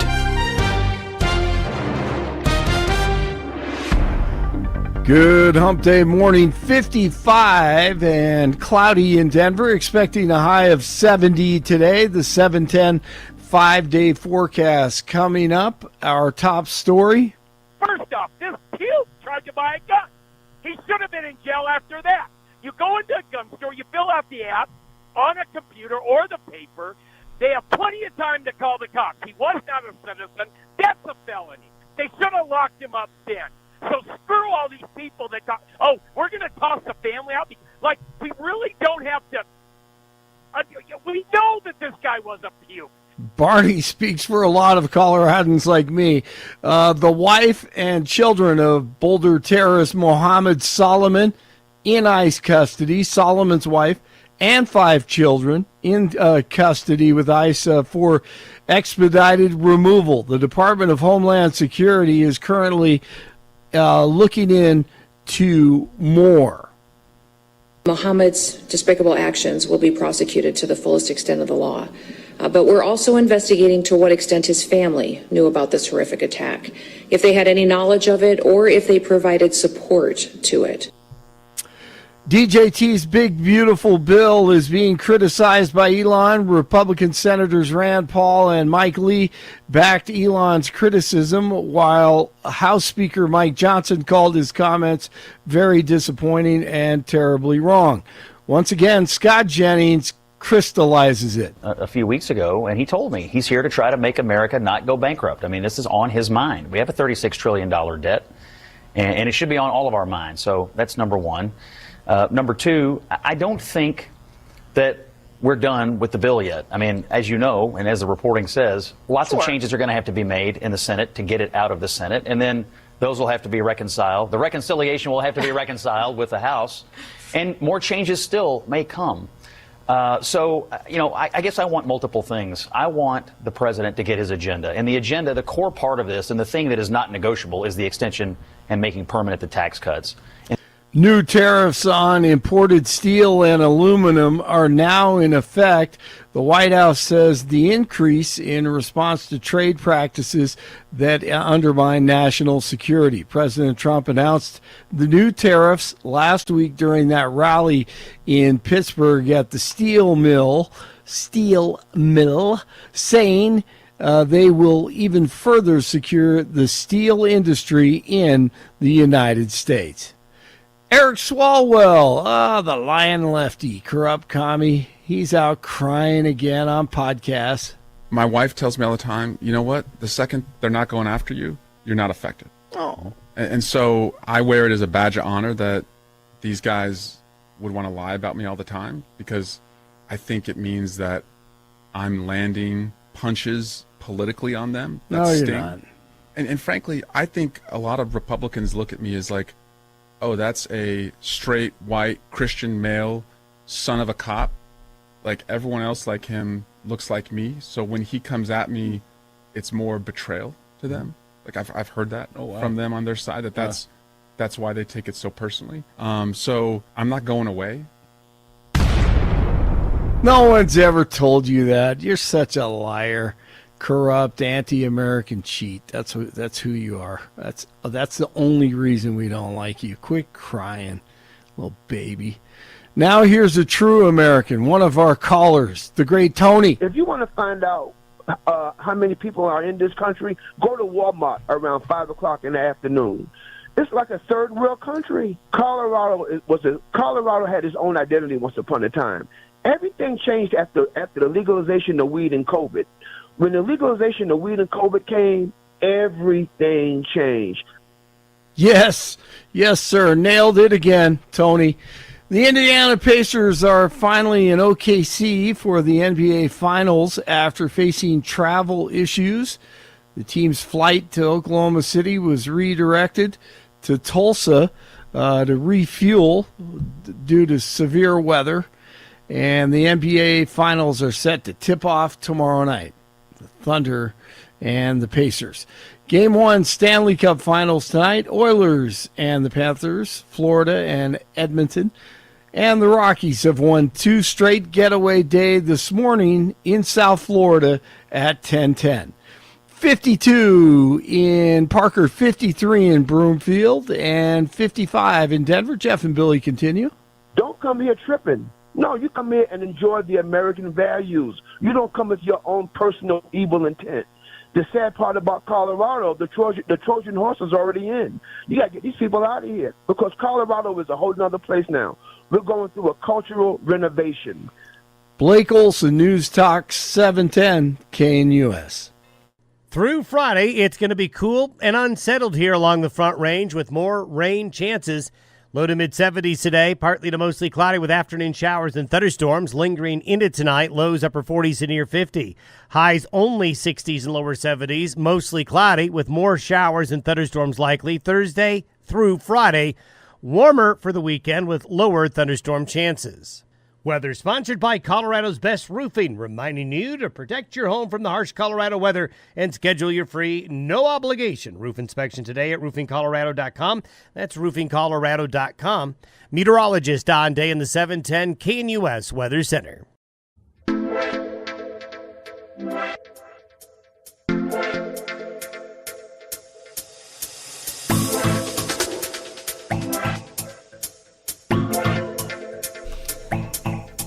Very honored to have joining the Jeff and Bill show today, Mitch Morrissey, a storied career as district attorney for the city of Denver. He's now over with our great friends at the Common Sense Institute. New report out today, just hours ago. Joining us now, the benefits of eliminating Colorado's sexual assault kit backlog. Mitch, thanks for being in studio with us today. Jeff, it's nice to be here, and it's certainly nice to meet you. I don't think we'd met before. No, never have. Bill and I have talked on the phone before, Yes. but I don't think I ever got a chance to meet him in person Never either. in person, sir. Never in person. I was glad to come in and meet you, gentlemen. Well, and George Brockler speaks so highly of you. You guys were colleagues together on a number of reports at the Common Sense Institute, and now you've got one out about this backlog. We've heard stories about it in news coverage that there's a pretty significant DNA backlog with the Colorado Bureau of Investigation. Help us understand what the backlog is, what it's attributed to, and why it's creating problems here in Colorado. Well, if anybody wants to see what the actual backlog is, there's a dashboard now that's been stood up by CBI. I ran it this morning before I came down. The backlog is 1,324 cases. Those are rape cases, but those are cases that need to be done, and the backlog in number of days is well over a year. I just can't imagine what it would be like for the victim of a sexual assault to wait 18 months for an answer of who broke into her home and sexually assaulted her. I think that it's important that you realize that when it comes to DNA, 90% of the crimes, these violent crimes that are committed, are against women.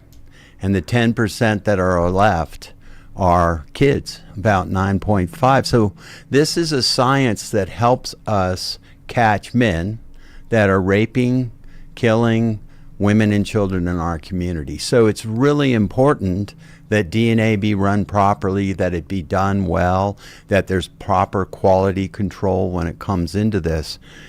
This all started back in 2013 when the legislature decided that they would pass what they called Test All Rape Kit bill. And there was some problems with that Not all rape kits are probative. We in our report mentioned the benefits of testing them, even though they might not lead to a conviction, that kind of thing. But there are certain, unfortunately, rape victims that don't want to cooperate with law enforcement. Consent sometimes is an issue when it comes to sexual assault.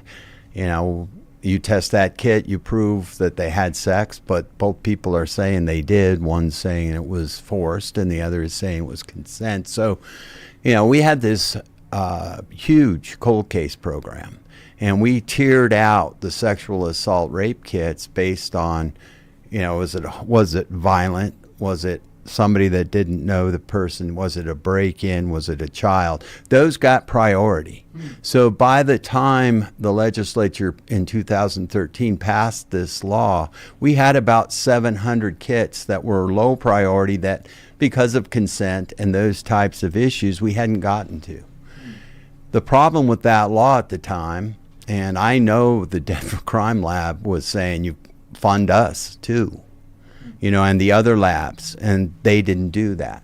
So Denver, and I think there were a number of other labs then, just said, okay, we have no money to do this because you didn't provide us any. You've passed this law that says this kit's got to be tested. We're taking it up to CBI. And so my understanding is on one day, and I advised on this because I was still the DA, they took 700 untested rape kits up to CBI. And they were like, well, we thought you'd do your own, and you got all the money, so here you go. And then I think about 150 kits went up to CBI from Denver every year after that. It's interesting that we'd done a good job going through the probative value of those cases, and really had, when it came back after they did that first group of cases, I think we filed 2 of them. And they were both the same fact scenario, 2 separate cases. They were something that we hadn't thought would be uncovered, and then from then out, we didn't send them any more of that type of case. But I think that this backlog would not have been as big as it is now had the legislature not done one of those unfunded mandates that they so often do, and this was one. And then also this, just throw a net over everything instead of thinking about it, prioritizing it, that kind of thing. Then what everybody hears about when it comes to this backlog is this analyst, Missy Woods. And I know Missy Woods. Obviously, I never put her on a witness stand or anything because I used the Denver Crime Lab and all the great analysts that work there. So she was working at CBI. Denver doesn't really need CBI because Denver has a full-service crime lab and does an excellent job.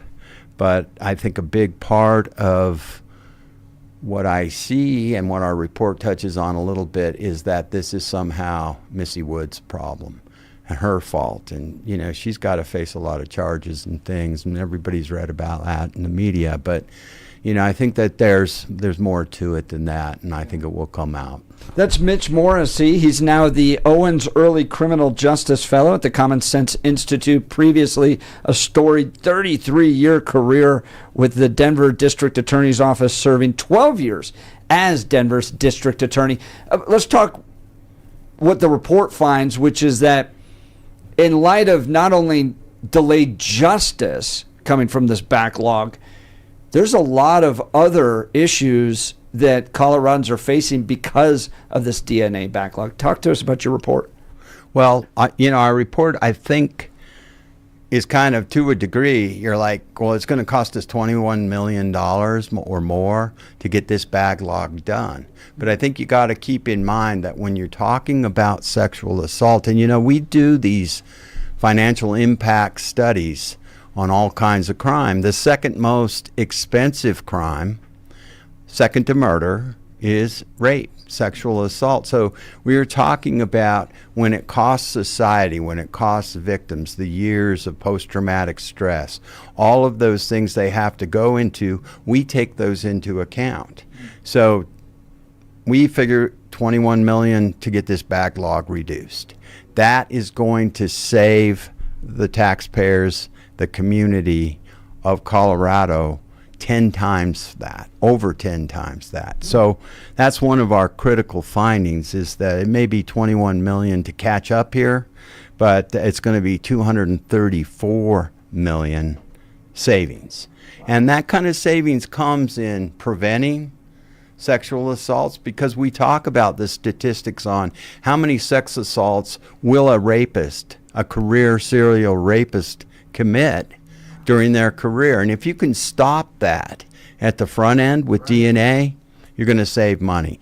I mean, the one thing we know, and it's been consistent since 2012, studies about DNA, when you have DNA and a database, that is the most cost-effective dollar you can spend in law enforcement to prevent crime, to solve murders, to solve rapes, that kind of thing. So, the problem I have with this backlog is that I believe it's impacting all of the DNA work that's being done by CBI.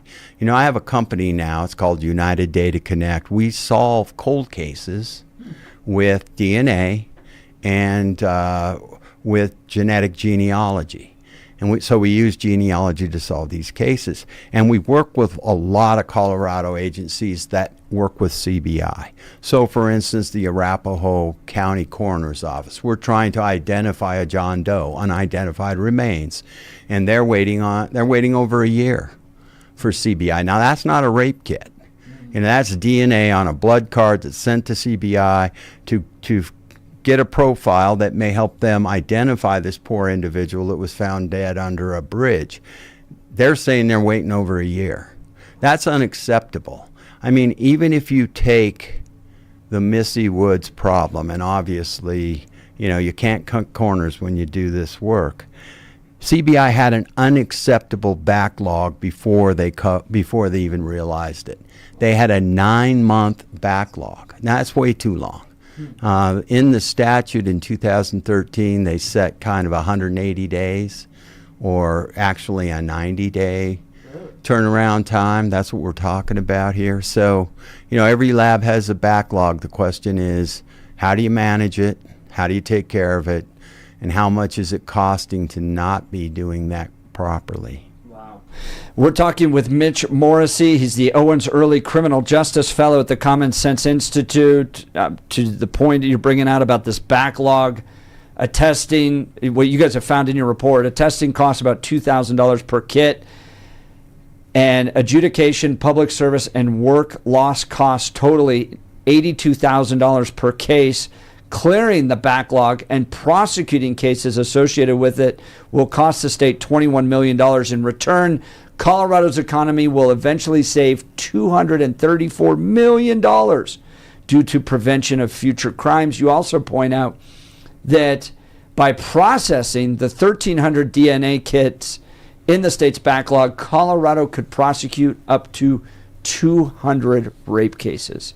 This would prevent 1,000 sexual assaults from taking place, 108 other violent crimes, 230 property offenses, and 113 drug and alcohol, public disorder, and other crimes. Yeah. Well, wow. One thing about these rapists, they don't just commit rape. That's exactly and right. We know that through other studies that we've done at the Common Sense Institute, but also the national studies and the certain formulas that we use to come up with these numbers. They're well accepted throughout the community, and so it's not like we just make this stuff up, but that's the kind of prevention that we're talking about. I came up in Denver I worked there from 1983 on, and I remember before DNA, because I put on the first DNA case in Denver. It was a serial burglar who also would rape women if they were home. And I remember, and you can just go back, the Rocky Mountain News, the Denver Post, if people remember those two newspapers, they'd have headlines and they'd give titles to these serial rapists, like the Highline Canal rapist, Cherry, the Washington Park rapist, And because these guys would go on for years and be raping numerous women, and then DNA started tying them together, and then the DNA database started giving us their names so we could stop them with the first or second rape that they did, as opposed to waiting 10 years and having them do that. So that phenomenon has pretty much gone down quite a bit, but it shows you how active these rapists can be, and that's only rapes. It doesn't talk about the burglary charges, the other charges that we take into account that these individuals are responsible for.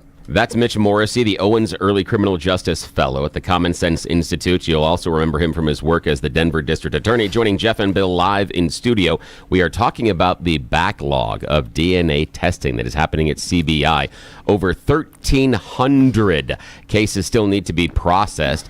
Now, what I want to ask you, Mr. Morrissey, is how difficult is it to prosecute a case when it has taken so long for the testing to be done? You talked earlier about sometimes coming back up to 18 months later and going back to the victim, and now you're trying to put a case together. This delay, how does it impact the DA's effectiveness to process the crime and prosecute it? Well, obviously, you've got to try these cases to a jury of 12 people. You never know what they're going to be thinking. And so obviously the delay may be something that they factor in, and when they're making their decision, if evidence was proven beyond a reasonable doubt. The one thing that I found out, though, in doing all of the cold cases that we did in Denver, we re-examined 5,500 cases. And of those cases, we sent about 13 of them. We found potential DNA, sent them to the Denver Crime Lab. We solved 800 cases. And what we found is that we couldn't prosecute all of those, but the 130 or so that we prosecuted, those victims were ready and willing, if they were still alive, to go forward. Hey, that's the question that I had for you to follow up on that. And that's Mitch Morrissey, Owens Early Criminal Justice Fellow at the Common Sense Institute, former Denver DA. What is it like coming back to the victims after so much time has passed? And I was focusing in this on the violent crime of rape, and you have a woman that is trying to put her life back together. She's trying to go forward and put this horrible tragedy behind her, but now it comes up again months later. She has to not only revisit it, but be willing to walk into court and tell everybody else what happened to her. How difficult is it to go back to those victims and talk about it? Or do those victims finally look at you and say, thank God you're here, because I finally want to participate in putting this so-and-so behind bars? Talk to us about going back to those victims after this kind of delay. Well, I think that a lot of times the decision to go forward is made by the victim at the time of the rape kit. A lot of victims are like, I'm here to find out if I got a venereal disease, if I got, if I was exposed to a disease or something, but I'm not interested in prosecuting. And sometimes they make that decision then. And that's really, I think, kind of sad, because the rape kit is then done under state law, has to be tested, becomes part of this backlog. But oftentimes we would then catch someone. We recently solved a case where an individual was working out in Jeffco. We used DNA, we used genealogy, we got to that individual, and Denver had 2 rape kits of victims that didn't want to cooperate. They were approached by the detective. One of them said, no, I'm still not cooperating. The other said, I'm cooperating. And both those cases are moving forward now. That's nice to see that, because they've had the space, maybe instead of it being you're dredging up a horrible thing from my past, that I have dealt with it, and now I'm at a point in my life where I want to hold this so-and-so accountable. I'm ready to take him on, where they may not have been ready because they may have felt so violated and such a victim early on. They may be stronger later on. I hadn't considered that. That's interesting. Well, a lot of times, and some of the costs that go into this particular crime is getting treatment for victims, and oftentimes they won't even address that they need it until like 5 years after the fact, because of the shame. Well, there's shame in that and all those things. But the other thing that you need to understand is there Oftentimes, rapists say, "Hey, you reported, I'm coming back." Because I know where you are. I'm going to hurt you, your children. You know? Yeah. They're looking over their shoulders, and that's a big part of this crime. And you can relieve them of that if you use DNA.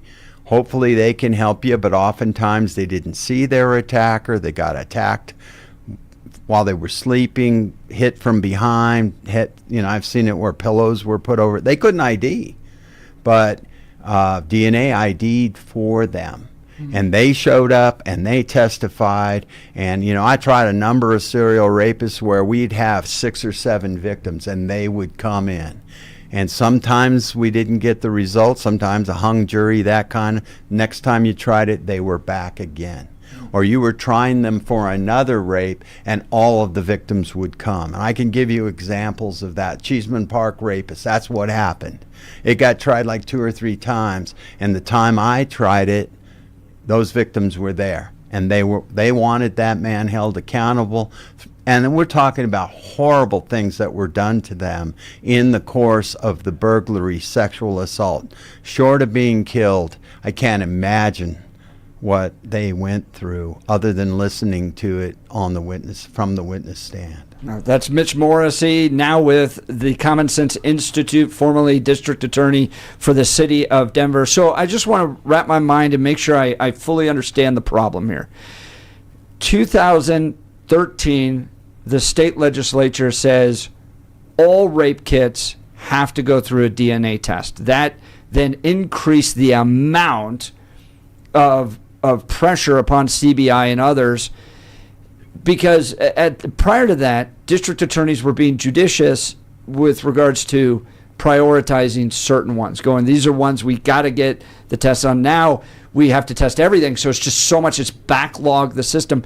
So is the policy prescription then further funding for the CBI in order to be able to test and improve their facilities and handle the amount of rape kits they need to test? Or is it allowing DAs to go back to a more judicious use of DNA testing as opposed to having to test every rape kit? Your thoughts, sir? I don't think you'll see Colorado reverse the idea that every rape kit needs to be tested. And we touched on that in our report. We talked about the benefits that you do get testing all rape kits, even though you may not prosecute the individual. I mean, I would think your listeners would be saying, we're going to spend $21 million and we're going to get this backlog of over 1,300 cases done, and you're only going to prosecute 200 of these people? But you need to understand that things happen in life, like you can't prosecute a man that's died. In the business that I'm in at United Data Connect, we solve cases as far back as 1963. Well, you think about it, that guy is 80-something years old now. We have a lot of perpetrators that have passed away. Oftentimes the victim has passed away or is no longer competent to testify. So, there's always going to be some degree of, well, that doesn't seem like a big number to me, statewide, 200. But if you remember, like we talk about in the report, these guys are active. If they remain active, there's going to be a lot of people that suffer at their hands. So, I really think that that's not going to get reversed. But I think the legislature is kind of figuring out that now we have regional crime labs like Jeffco that services all of Jeffco instead of CBI, that Denver has always served Denver instead of CBI. But the people of Denver pay state taxes.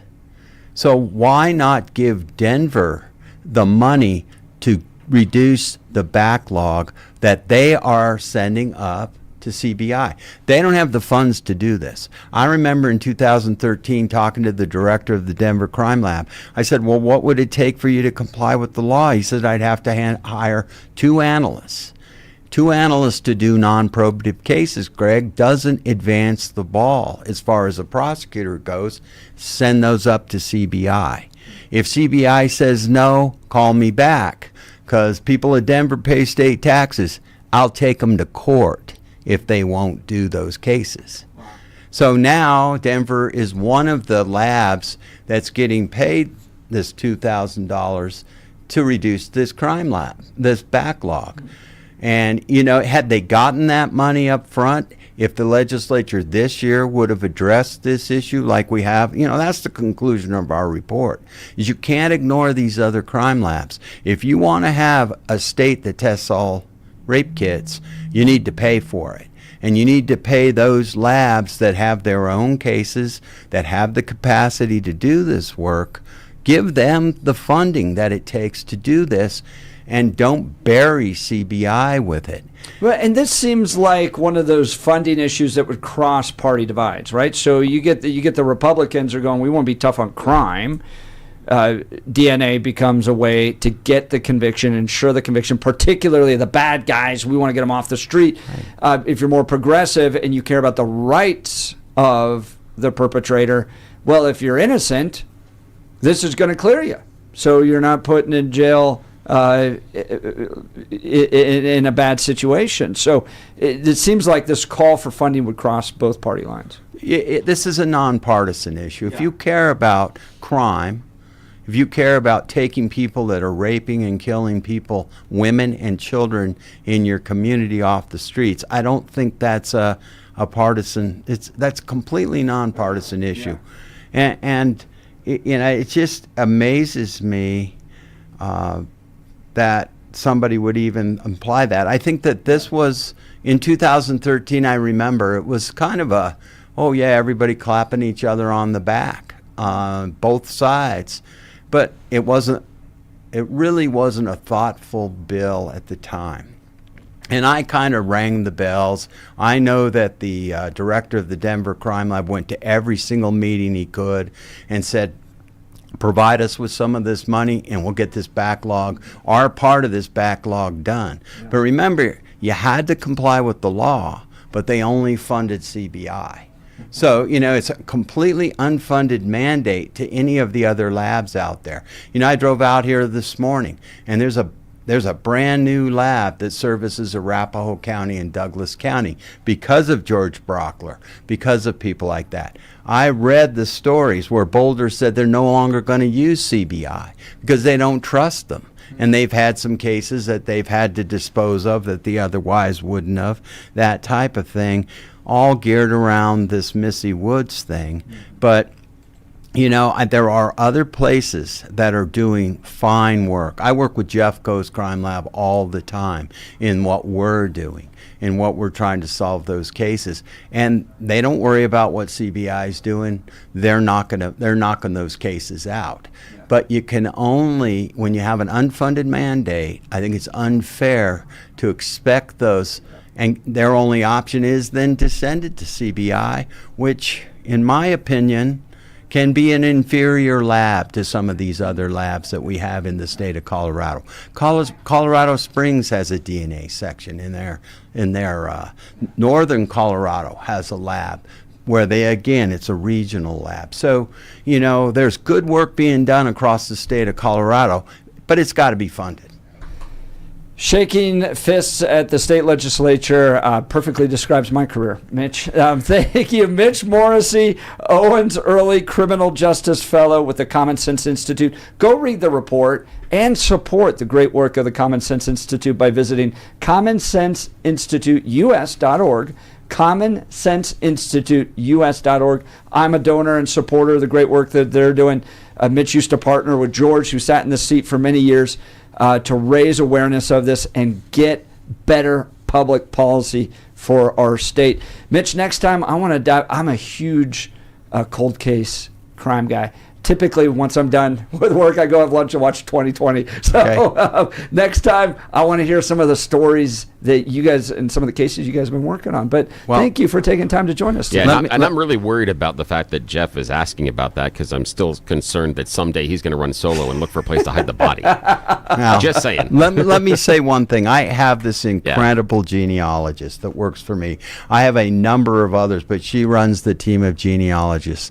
Her name is Joan Hanlon, and what Joan said is, make sure you tell everybody that has had their DNA tested in Ancestry, 23andMe, to upload to GEDmatch, because that will help us solve cases. It's a voluntary system.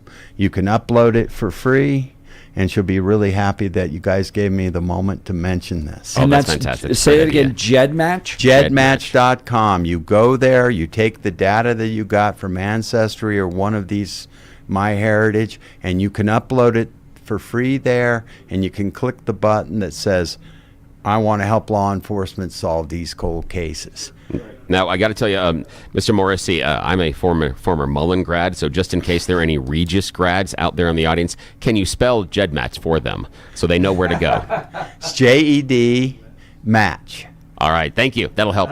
And I'm a Mullen graduate also. Hey, my man. Just a little bit. Just a little bit older one. Oh yes, but again, the whole idea is if anybody in your group all of a sudden says St. John Baptist de La Salle, the response is always pray for us. Live Jesus in our hearts forever. That's true. Mitch Morrissey, great work. Thank you so much. Yes, You're listening to the Jeff and Bill Show. We are Denver's talk leader, News Talk 710 KNUS.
Man, Bill, we are having a lot of fun today. Yes, we are. Big debates happening, lots of callers, jam-packed phone lines, text messages, Mitch Morrissey joining us, and now the legendary Pete Boyles is live in studio and I was to preview what he's doing. The show's good, guys. Oh, I mean, thank you. that whole debate on whether or not the family should have been, that was brilliant. I don't know which one of you two came up with it, but that was really good. Believe me, it was by accident. Yeah, oftentimes that's how it works. Bill and I are having a good time, and then all of a sudden it's That like, was really good. Very good. Less filling. Great taste. Less filling. Great taste. And it just goes from there. Oh, exactly. It was very well done. Well, thank you, brother. Pete, what do you got Saturday? 9 to 1. Another one of the sleepers. The book is entitled The Final Witness. The guy's name is Paul Landis. He was the Kennedy Secret Service agent that hasn't spoken in 60 years. He was in Dallas. He was behind the Lincoln. He was running after he saw John Kennedy shot into Parkland Hospital. And he's the one that found the bullet, put the bullet on the stretcher, if you remember that story. Yeah. And then he tells a story that I've never read before, and I'm kind of a geek about it. The fight that they had inside of Parkland, where it was a Texas murder. Jack Kennedy was murdered in Texas. No one knew who did it. They were on Oswald's trail, but they didn't know, and they were going to try and keep the body in Parkland. And the Secret Service guys who loved the Kennedys went out, got a casket, brought it into Parkland, and put his body in it, and literally had to fight to get out. And he never was called before the Warren Commission. He never watched the Zapruder film. He never read the Warren Commission report until like 2018. He witnessed all of it. He was assigned to Mrs. Kennedy. He traveled with her, along with Clint Hill, the legendary Clint Hill. And then after about 10 months, he said, I can't do this. And he resigned and went on to another career, but he's never said a word. His name's Paul Landis, and he's going to give us 2 hours on Saturday. So you always get these, major authors. But remember, my job versus your job. You have to get up in the morning, and I don't have to do that. You made the smarter choice. I don't have to get here, and I get to pick. But he was 28 years old when Jack Kennedy was murdered. 2 hours of a deep dive, 9 to 1. Yeah. You'll cover. It's right after John Caldera. Right now, Adam is putting it together. What we're going to do, and then all the times we've had conversations about the voting machines. Yes. Isn't that a joke in the courtrooms now this morning? Oh yes, it is. Yeah, he's not even talking about the machines. Not even going to put up a defense on. No, they call it. What do they call it? It's called the George Costanza or if you believe Peter Pan. Tank comes back alive. Yeah, exactly. But you guys are doing such a good job. Really, thank you. When I'm listening to talk radio, I thought it was great. So, but this guy, that's amazing. I don't know what you do with him. I'll put him on the spot and say, "What do you believe? Do you believe the commission?" the ultimate conclusion. Yeah, right. He was there. He saw. He was there. Imagine. Could you imagine hearing that gunshot, watching your president die before your eyes, and running behind and watching Clint Hill climb up on the trunk with Jackie, and he loved Jackie Kennedy, and he loved the kids, and he took Macaroni was Caroline Kennedy's horse.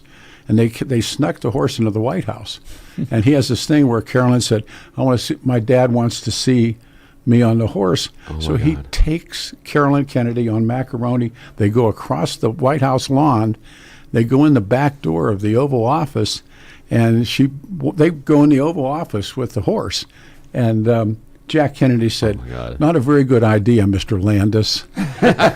but he loved it. He went with Aristotle Onassis. We went with Jackie Kennedy on the yacht, and there's all those stories. And so you have him this Saturday. He's here. The final witness, Paul Landis. Pete Boyles. Thanks, guys. Never miss it. It's always a great broadcast, especially you're going around doing all those errands on Saturday. You got to tune in. 9 to 1, 710 KNUS. Peter Boyles live in studio with us. We'll continue. You're listening to The Jeff and Bill Show. This is Denver's Talk Leader, News Talk 710 KNUS.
Welcome back to the Jeff and Bill Show. Always great to have Peter Boyles, the legendary Pete, live in studio with us. He's fantastic listening on the weekends.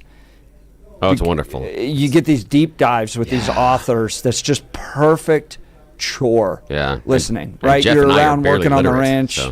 Us, we're fighting back and forth. We got Yes. the calls, we got the news, all that. Yeah. But when you want that weekend deep dive into a particular issue, he's perfect at it. Oh, yeah. And weekend radio is a little bit different. He goes deep into this one. He's going to go backwards and forwards, and he knows this assassination. Yep. This will be a great conversation. Don't miss it. So today, high of 70 degrees. We got afternoon thunderstorms coming in. Thursday, severe storms, as well as Friday. We're going to get hammered here, okay? If you're like us, your AC's on for part of the day, your heater's on the other part of the day. So you're bouncing back and forth. If you run into HVAC problems, guys, we got the solution for you. It's L&L Heating and Air Conditioning. They came out to our house, nailed it. One-day installation, no stress, personal service from start to finish.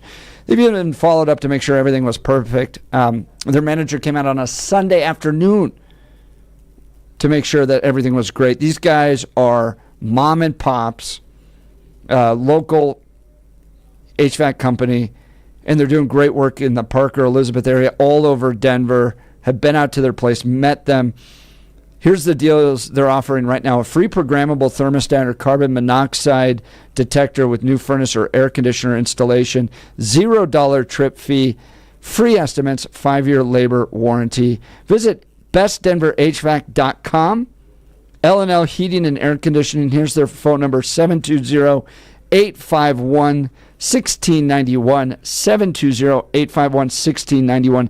Everything works great at our house. Our family couldn't be happier. L&L Heating and Air Conditioning. Their website again, bestdenverhvac.com, bestdenverhvac.com. By Saturday, it's going to be 80 and then 81 on Sunday. Oh, boy. So storms and cold weather to hot weather, L&L Heating and Air Conditioning will get you through all of it. All right, we had an absolutely fire show, jam-packed phone lines. Thank you to everybody who joined us. We love you. That's why we are Denver's top talk radio show, because of people like you joining the conversation. We'll be back tomorrow. You're listening to The Jeff and Bill Show. This is Denver's talk leader, News Talk 710 KNUS. Enjoy your Wednesday. We'll see you tomorrow.